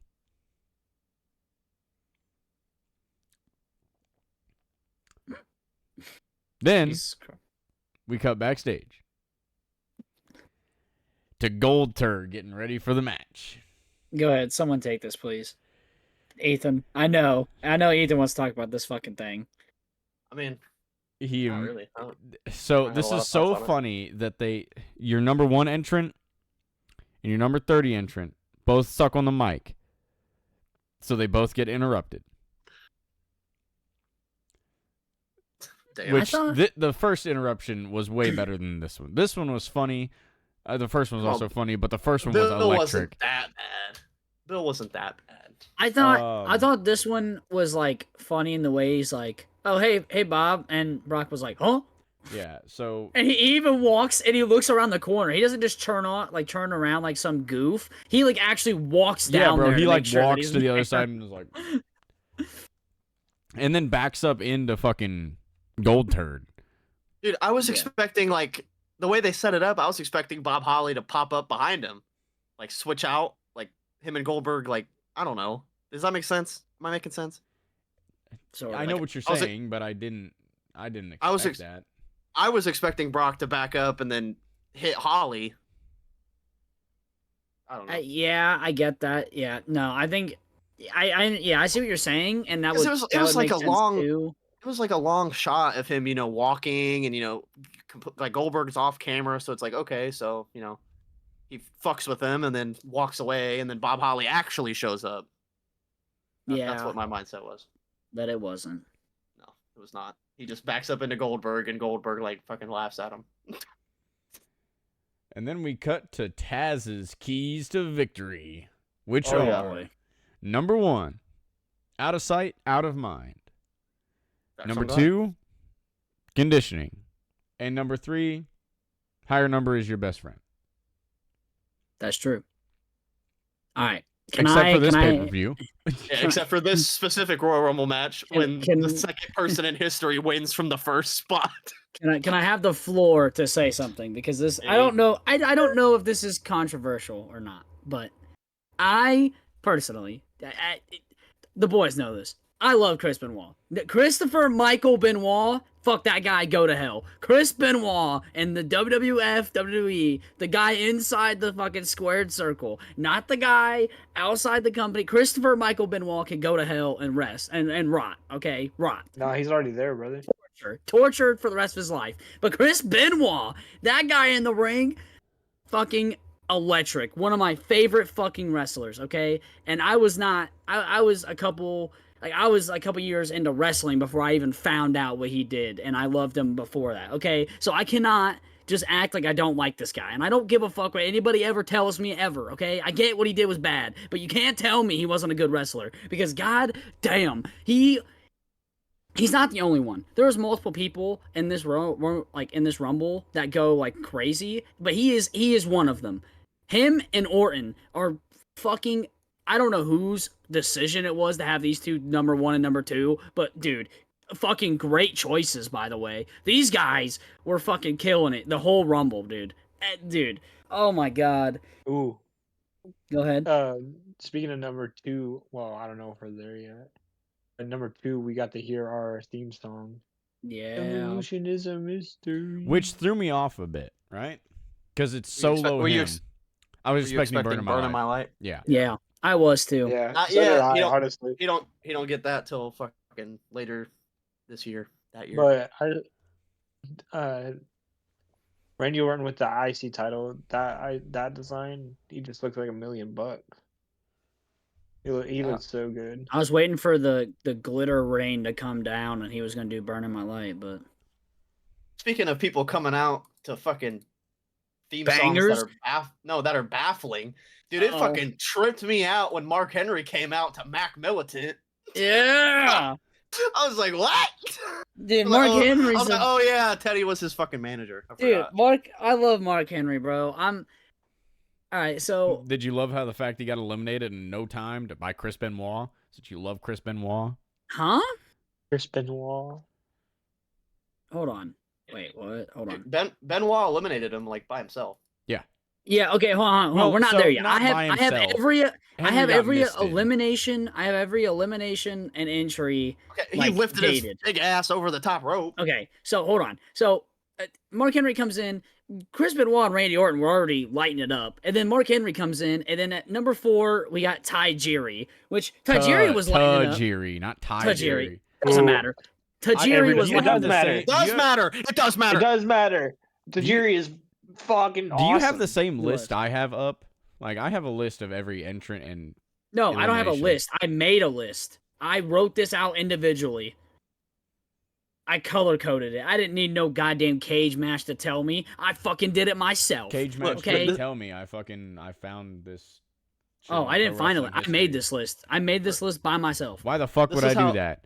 because I'm not right in the head. Exactly. This is how I did my notes. Okay, so like every entrant, I jotted down their name, and then whenever I had thoughts on something, because like Royal Rumbles, that you got your big moments and your cool shit, but there's a lot of downtime in it, where not a lot's going on. It's just kind of there's some where people just come out and the match rolls on. So what I would do is do entrance, and if anything popped up in my head in between the entrances, like that's when I would jot my notes down. And then I actually did like a breakdown for once Goldberg came out at 30. I did like a breakdown. I did That's how I did mine. I did entrance in blue, eliminations in red, and then all my other notes are just regular, black. But anyways, so Bradshaw, Tajiri comes in and lights it up. Then Bradshaw comes in, bro. Bradshaw, this motherfucker. First off, every time I think of JBL, I think he's fat. He looks jacked in this match. Yes, he does. There's a distinct difference between, in just the body between JBL and Bradshaw.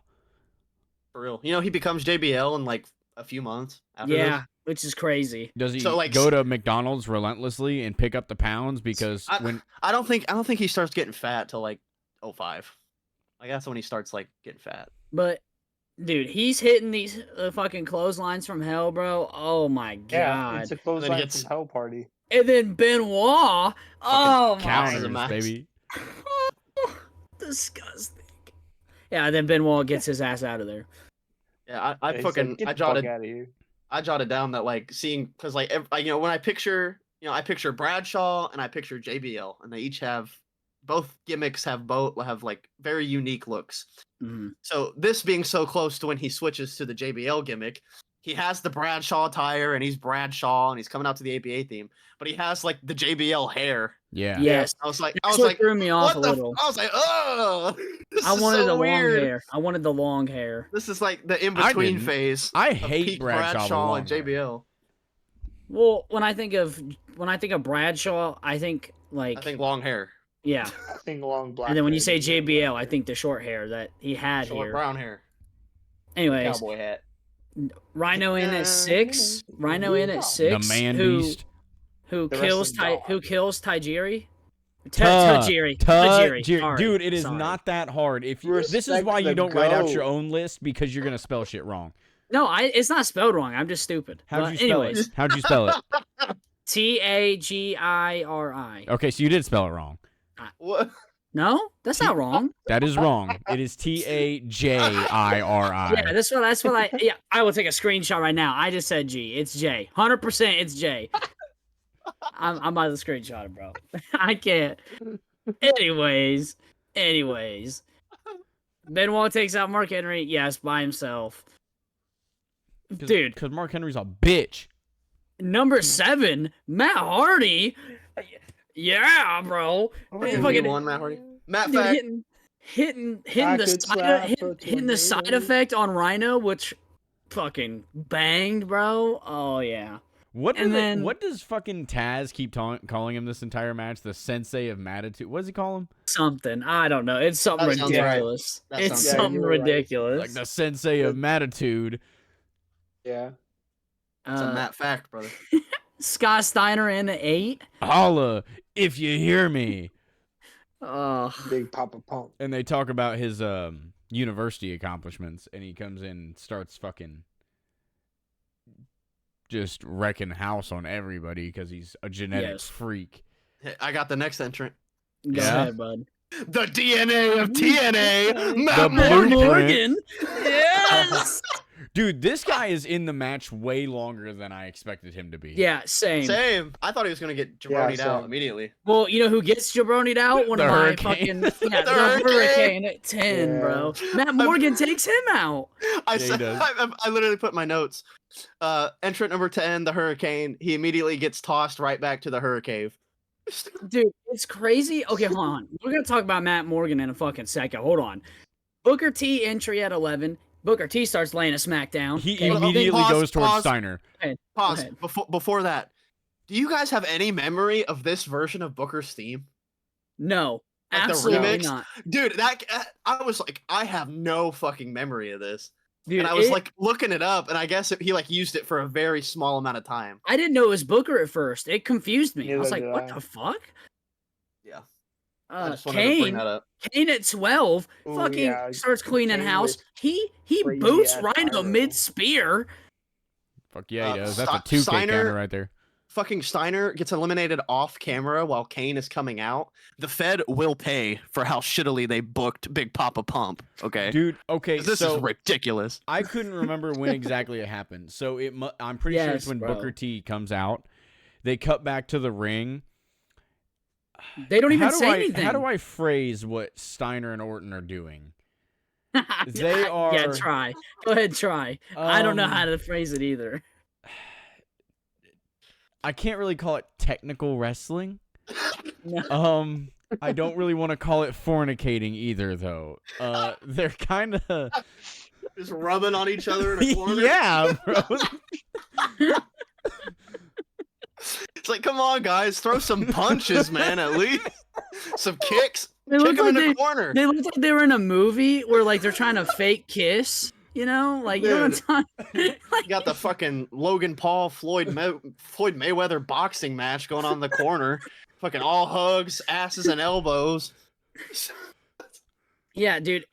I didn't realize that he even got out, and then I had to like go back and like make sure I entered where he got out at because they didn't say anything. Like he was just out. Yeah. Like Well, And they then- did say Because they were him and like Booker Scott T had Steiner been got fighting the eliminated. entire time. Yeah. Well, even Well, JR missed it. JR said, Well- "Well, I guess Steiner got eliminated. We have to go back." Or was that someone else?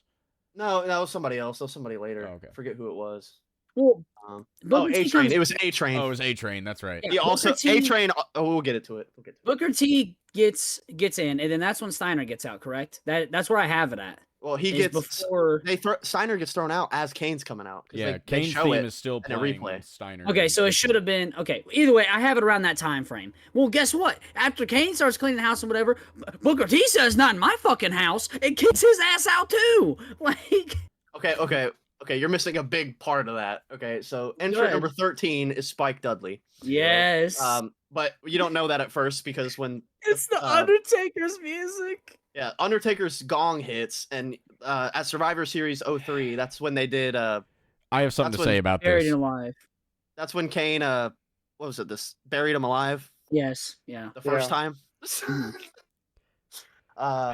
So that distracts Well- Kane long enough for Booker to dump him out. This But shit had still- me fuming. Okay, as someone with musical background, this only works if it's an onomatopoeia. Bruh. But you just did it. Taz did it. JR did it. The Undertaker's theme is not a gong. It's a bell. A gong is the thing that you go. No, no, no, no, no, dun, dun, dun, dun. That's a gong. Okay. Okay. That is not what Undertaker's theme is. I can play you two different sounds if I pull them up, and I can tell you what a bell is and what a gong is. I'm going to make a remix, actually. After this podcast, I'm going to make a remix of Undertaker's theme that uses a gong and prove how stupid everybody is when they go, Undertaker's gong. No, that's not what it is.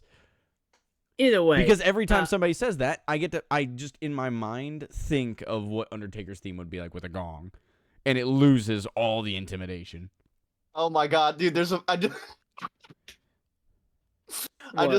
I typed in Safari just the Undertaker gong, and like the third thing was this Reddit post, and the title is "I'm sick and tired of seeing this common mistake regarding the Undertaker. It's not a gong, you idiots. Do you even instrument? It's a bell toll. A gong sounds nothing like that. The beginning of the bell toll. Listen, the beginning of Jinder Mahal's theme sounds like a gong, not the Undertaker's bell toll. Get it together, boys. We are better than this." Rob, did you write this Reddit post 6 years ago? No, I didn't. But that Thank you. Right. That guy knows. Look, the only reason I said gong is because that's what everybody calls it. So Yeah, everybody knows yeah. what I was talking about. That's But why I said gong. actually, that guy I know is it's exactly a fucking right. bell. That guy is exactly right. Jinder Mahal's theme, the start, the fucking that's a gong. Yeah, that's a gong. All right. Well, so fuck Spike Dudley. Whatever. He's cool. 13. 14. No, he gets Oh. fucking killed. Respect Spike Yeah. Dudley. Okay. Still, He was This remember, never- motherfucker, this motherfucker had 0 seconds of ring time in this match and still did a kill himself spot.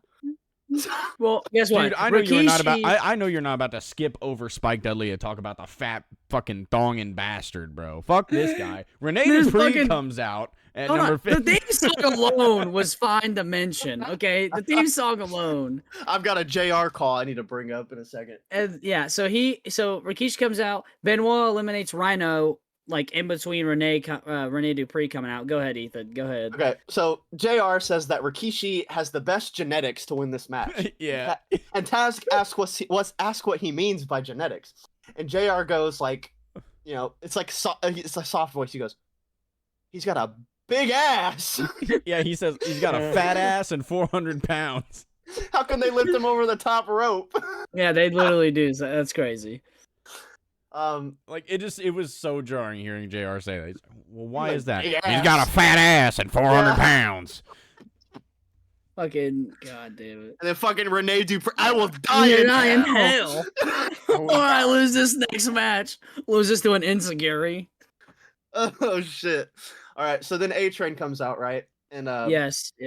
Oh, Uh, hold on. Before that, Renee Dupree gets Matt Hardy out, and then Rikishi fucking gets And then Renee Renee out. starts dancing, and Yeah. then Rikishi gets him Oh out. my And God. does Rikishi start dancing? Yes. probably. No, I he don't think raises he the does. roof. He raises the roof.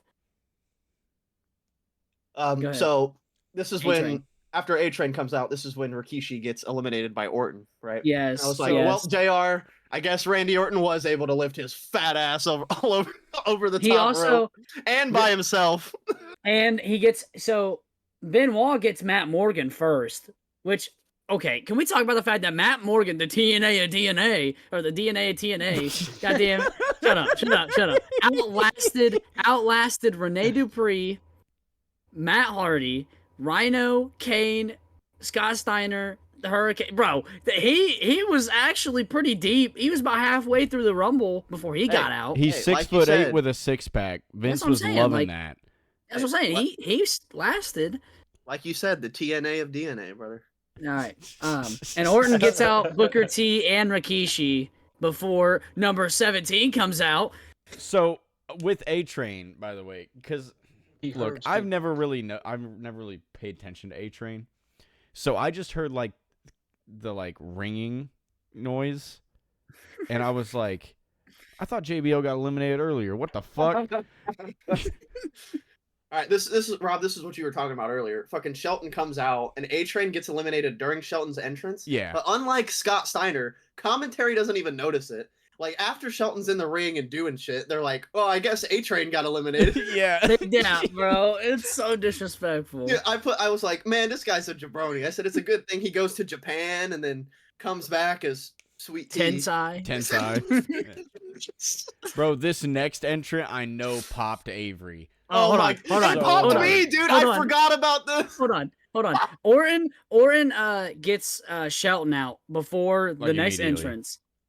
Who is Ernest Miller? Ernest all I Fat hear- Miller. Somebody call my mama. Somebody call my Somebody mom. call- I was like, yeah. I said, somebody Dude, better yes. call. Somebody better call that. Somebody better call their mother and tell them that the real play is here. Fuck Brodus Clay is what I wrote down. I Bro, completely- all of commentary, like every single one of their sentences started with "You better call your mama." Like even JR Yeah. was like, "I think he needs to call his mother and tell her about how he just got eliminated from the Royal Rumble." Yeah, he It's- did. Orton It's killed so him. funny. I completely forgot that Ernest had the fucking song first. I mean, Dude, it was it- made for him. Yeah, I forgot that Brodus stole it. I completely forgot that. Brodus did not steal it; they just gave it to him. But it's Yeah, kind of fucked up because, like, Jim Johnston has said that, like, has talked about in interviews before how he made that song for Brodus Clay. It's like, what? You fucking liar! Yeah, that's what I'm saying. Unless he was like, oh, well, I changed some tunes here, and No, I it's literally the mixed it same up. song. Yeah, it is exactly the same. He's song. talking about how he changed some tunes for "It Smells Like Teen Spirit," and Yeah, that's how we got fucking- the theme for this show. Yeah, fucking. Yeah, I'm sure he did, brother. So at All number right, and then- 19, we Hold on. get I wanted to say something that Taz did during Ernest Miller. He was singing "Somebody Call My Mom." Yeah, he was still singing does it. it Yeah, he to was, this Taz day. and was he singing didn't it. stop Yeah. singing it. He kept singing it. He still does that to this day on Taz just- AEW, and I fucking love it. Taz So- just like us for real. Now all of a sudden the crowd is no longer dead because at 19 Kurt Angle comes out and Oh, his yeah. song stops I just playing. read my notes. Oh, His song stops playing and the crowd for a solid minute and a half does the loudest "you suck" chants ever, bro. They hate Kurt Angle. Suck. oh my god. You I just suck. read my notes. Go ahead, Rob. Take number 20, brother. Oh, you look so good to me. This is Rico? also a reuse. Rico. It's also a reuse theme song. Taz, Rico It is currently getting his ass beat in the ring, and Taz goes, I don't remember. Cole says something, or somebody says JR something. keeps talking about how Rico is a tough guy despite And- what he looks like, and Taz and says some Taz- shit like, "You need to be tough when you're wearing pants like that." Yes, he says someone who can wear pants like that better be tough as hell. Like they talk he's about how getting he his used to be ass a Las beat. Vegas police officer and everything. And then Orton How he's kills got a him. martial arts background. Good old 04 homophobia. Orton kills him. Yeah. And then, dude, so they 21 hits, and it's It's test. test. And then, they're like, Oh, Uh, Stone Cold Steve Austin comes Dude, over and he's this- like, "Oh no." This is when this match fucking gets into great territory for me. yes, Like, yes. The whole time I'm like, this is fine. Everything's fine. It's an enjoyable time. But then this part on, this becomes a great Royal Rumble match. I agree. All right. Do you want me to run through it? You go ahead. Well, I just Go want to ahead. bring up before this match, they bring up the chair that. Oh yeah. We haven't even mentioned that. They All talked night- about it all night. all night they kept cutting to this fucking chair in the front row saying that it was reserved for Mick Foley because Steve Austin invited him because he had been like that December is when they did that angle where like Orton kicked him down a flight of stairs or some shit. Mm-hmm. So the whole thing was like Mick's a coward because he won't show up and fight Randy Orton or whatever. So they're like Oh, they're teasing it all night. I just remembered before the Rumble started, Taz was like, because JR was like, I don't want to call him a coward. yeah. Like, and JR Taz is like, well, he's not here, and he's like, well, there's still time before the match. He goes, what time? He's like, there's just no time. Just call him a coward. And he's like, call him a coward. He's like, well, I guess Mick Foley's a coward. I didn't like saying that. Yeah. All right. Yeah, go Go ahead. No, you're good. When I'm just gonna Foley run through does what come out, JR's ecstatic. He's like, "He's not a coward. Dude, I yeah. told you, he's Yeah. not a coward." Oh, dude. So test music hit. Test music music hits. Calm Fuck. down there, There you Avery. This So is test a, music This is a hit. test. Test. This song sucks, bro. It does. It does. But Tess doesn't come out, and Taz is like, "What the hell's his slow ass doing?" And it cuts back to Tess knocked out backstage, and Steve Austin's pissed. He's like, "Oh, what the hell? Dude, What the hell you doing?" And here's the thing about Test. He's not even like groaning or rolling around. He's stiff He's as dead. a board. yeah, he's just dead. Dead. Dude, I don't know what Mick Foley did to him, but he killed Taz. You fucking call Mick Foley Luigi, bro. God damn. Yeah, Let that anyway, motherfucker bro. land. Dude, when I tell you, bro, how would you describe the start of his music? What is I don't know how to The describe. car Car crash. crash. Yeah, like no, there's like it's like a loud like siren or There's a loud squeal of tires before a car yes, crash. yeah, squeal, yes. A thank car you. crash. It's- What? Well, it's the squeal. It's the squeal. Yes, that's what I was looking for. The squeal, and I was like, oh. Yeah, dude. Dude, me in my couch was like I was there, bro, because everyone started popping, and Orton freezes, bro. He's like, oh, yeah, bro. Dude, So and good. here's something I have an issue with. There's two distinct theme songs that start with tire squeals, okay? Mick Foley's, and you know what the other one is? Raise out of that moon. Razor Ramones, Yeah. bro. And I popped because I thought it was going to be Razor Ramon. I was like, oh, let's go. What? Razor Ramon in 2004. In 04? Let's go. Uh, It was not. It was fucking Cactus Jack. God damn it. bang bang.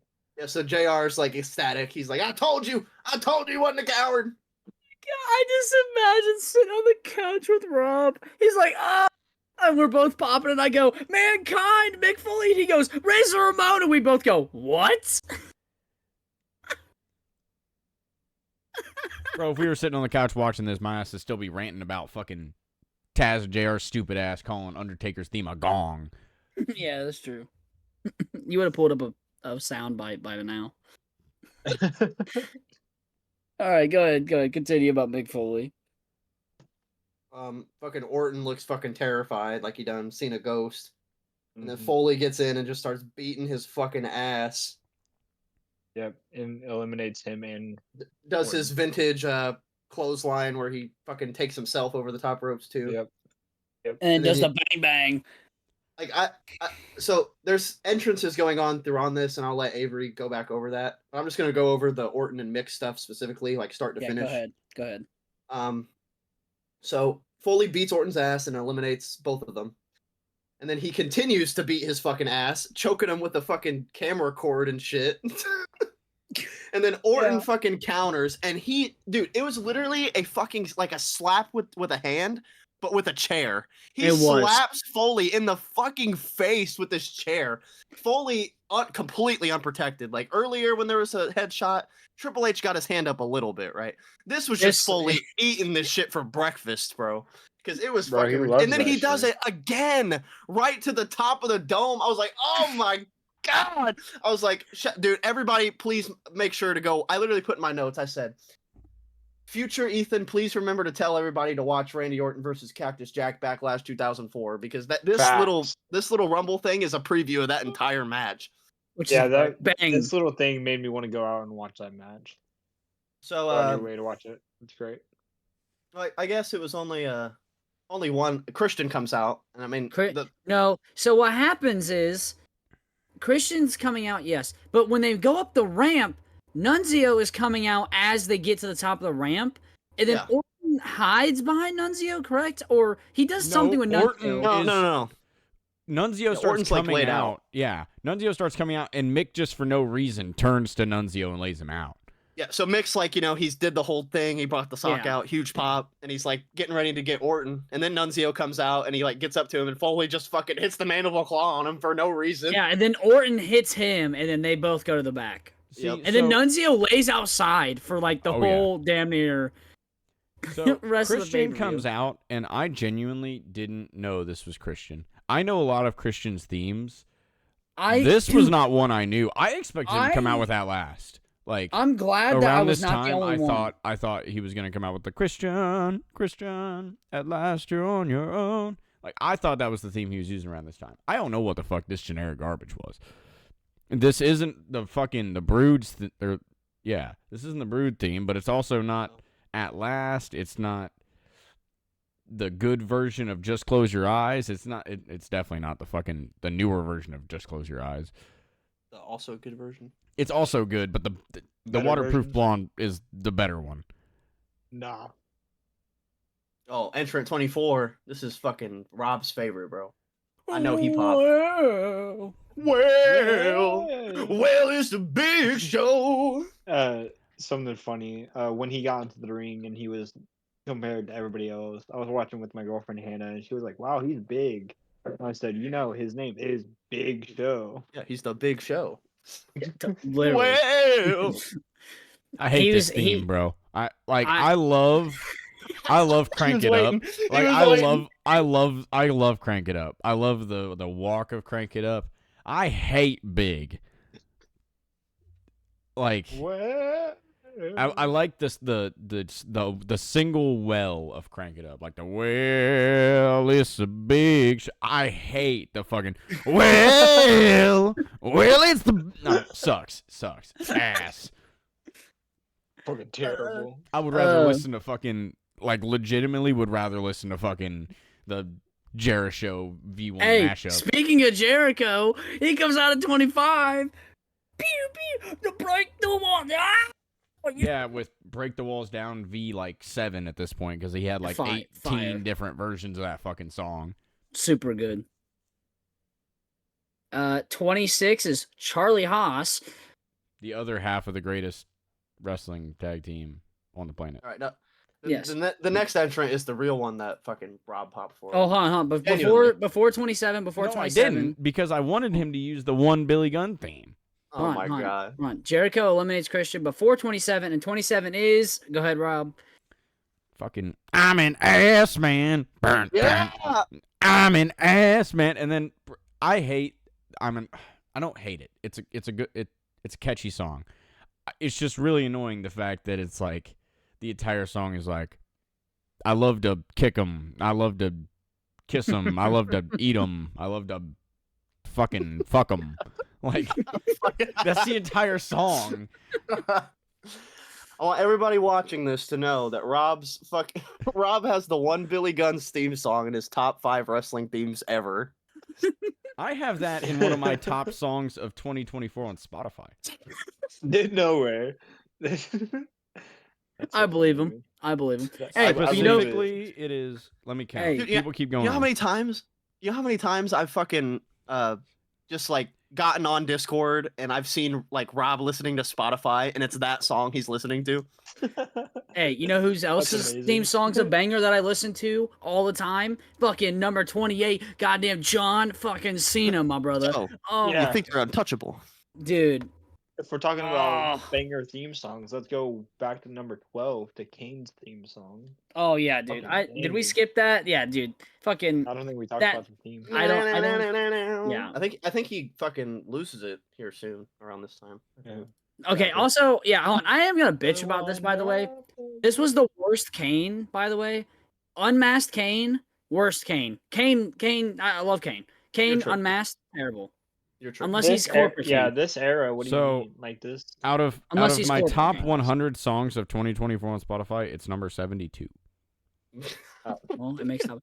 Okay, when I say worst Kane, I'm not meaning ability. I mean look. I don't like unmasked Yeah, Kane I don't unless know. he's corporate Kane. You're fucking I'd tripping. rather- What about I'm what tripping. about The when big he's red- like? You are tripping. You're tripping, bro. I love. Yeah, like I what love- about This is when he's, prime like, Kane. executing- No, Yeah, this okay, is- hold on. I'm not saying like he's bad here. I'm saying like I love original look where he's matching mask and like full gear.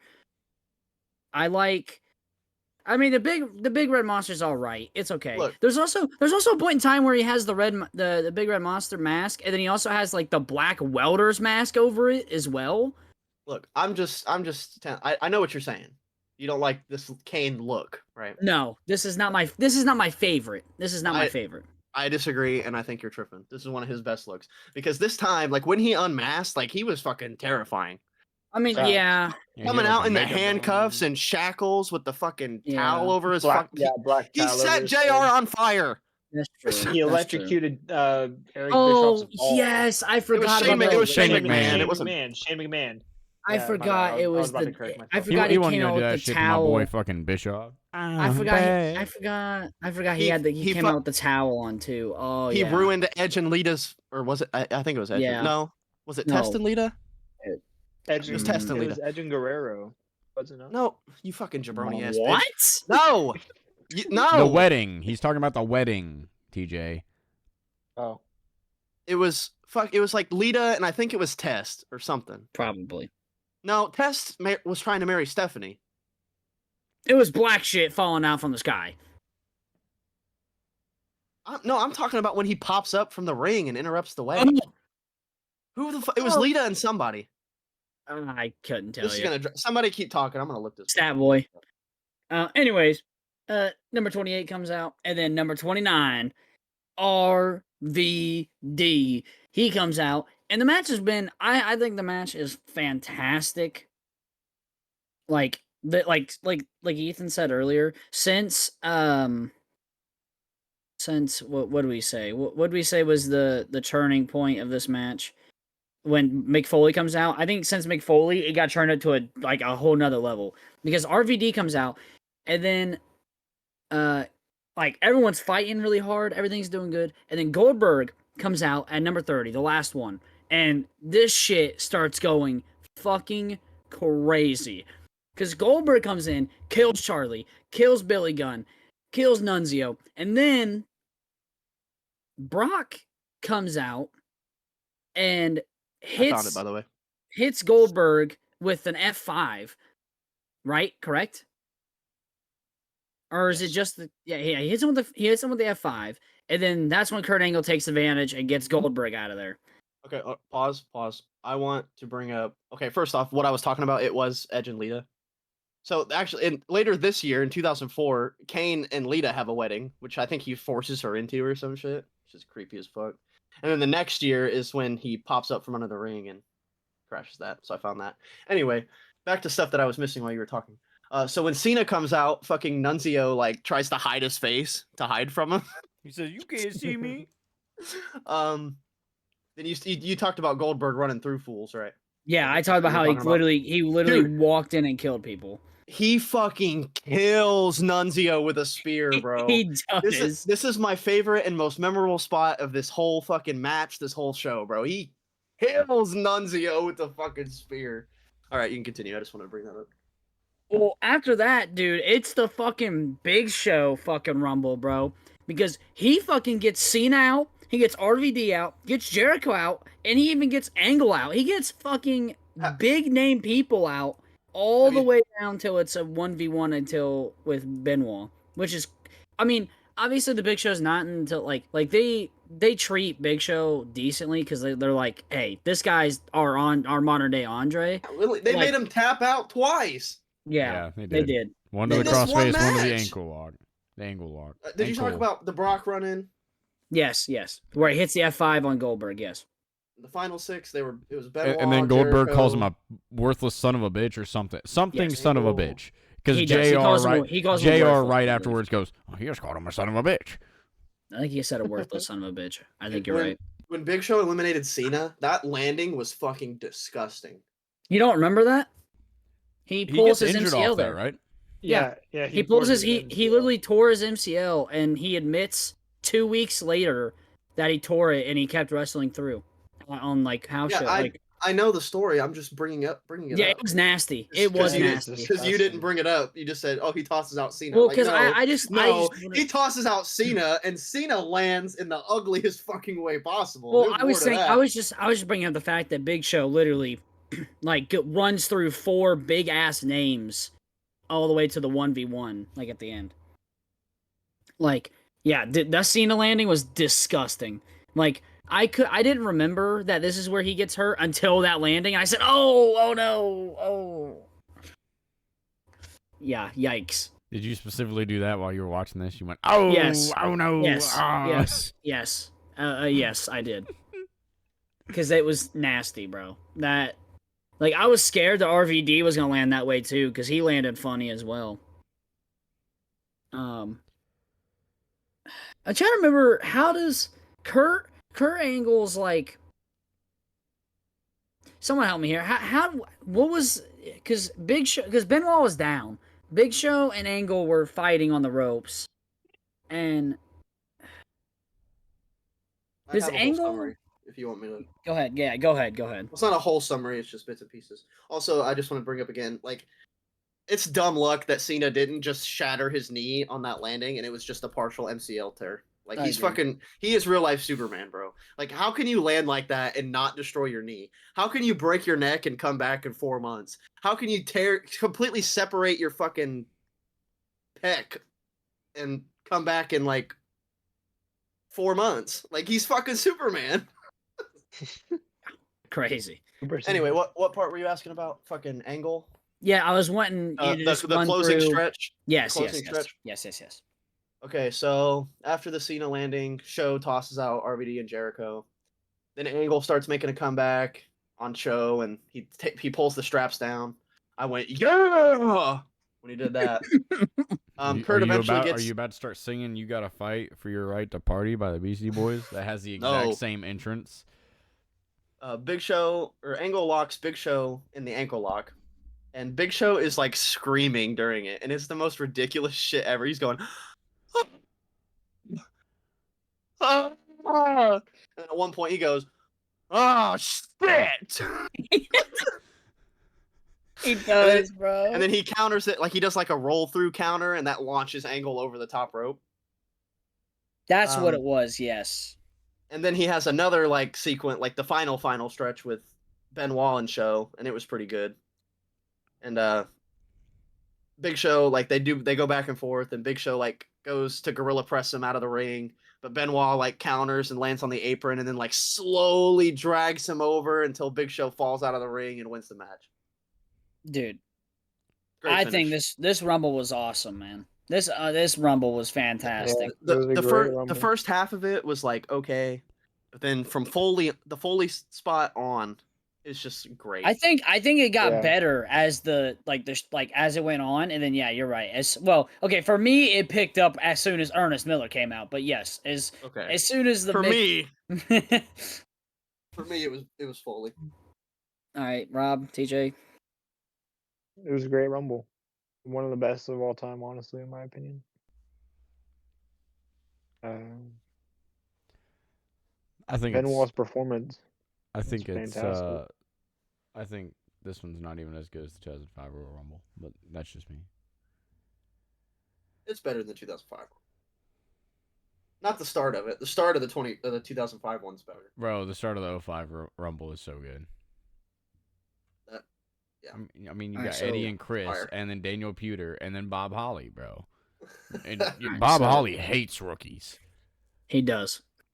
Facts. But one thing I will say is in the 05 Rumble is when Taz is at his worst with the fucking, these SmackDown guys, they're going to kick the fuck out of these Raw guys. He is at his worst with the 05 Rumble. All right, so what is the overall of the pay-per-view? What are we feeling, guys? I liked 2 matches. No, 3. I liked 3. I liked the last 3. The first 3, not for me. Yeah. Undercard, nothing. But like Brock and Holly and then onward. Pretty good show. Dude, it's crazy. I had a good time. It was an easy watch. There's 6 matches on here, right? And 4 of them are championship matches, and you except for the Shawn Michaels Triple H match, you almost entirely forget that the others are fucking like Hardcore Holly versus Brock Lesnar. Nobody gave a fuck about the title. That wasn't the storyline. Mysterio versus Jamie Noble. I didn't even realize that was for the Cruiserweight title until I saw Ray hold it up at the end of the fucking match. The only reason I knew the fucking tag team match was for the title is because Dave was bitching about it.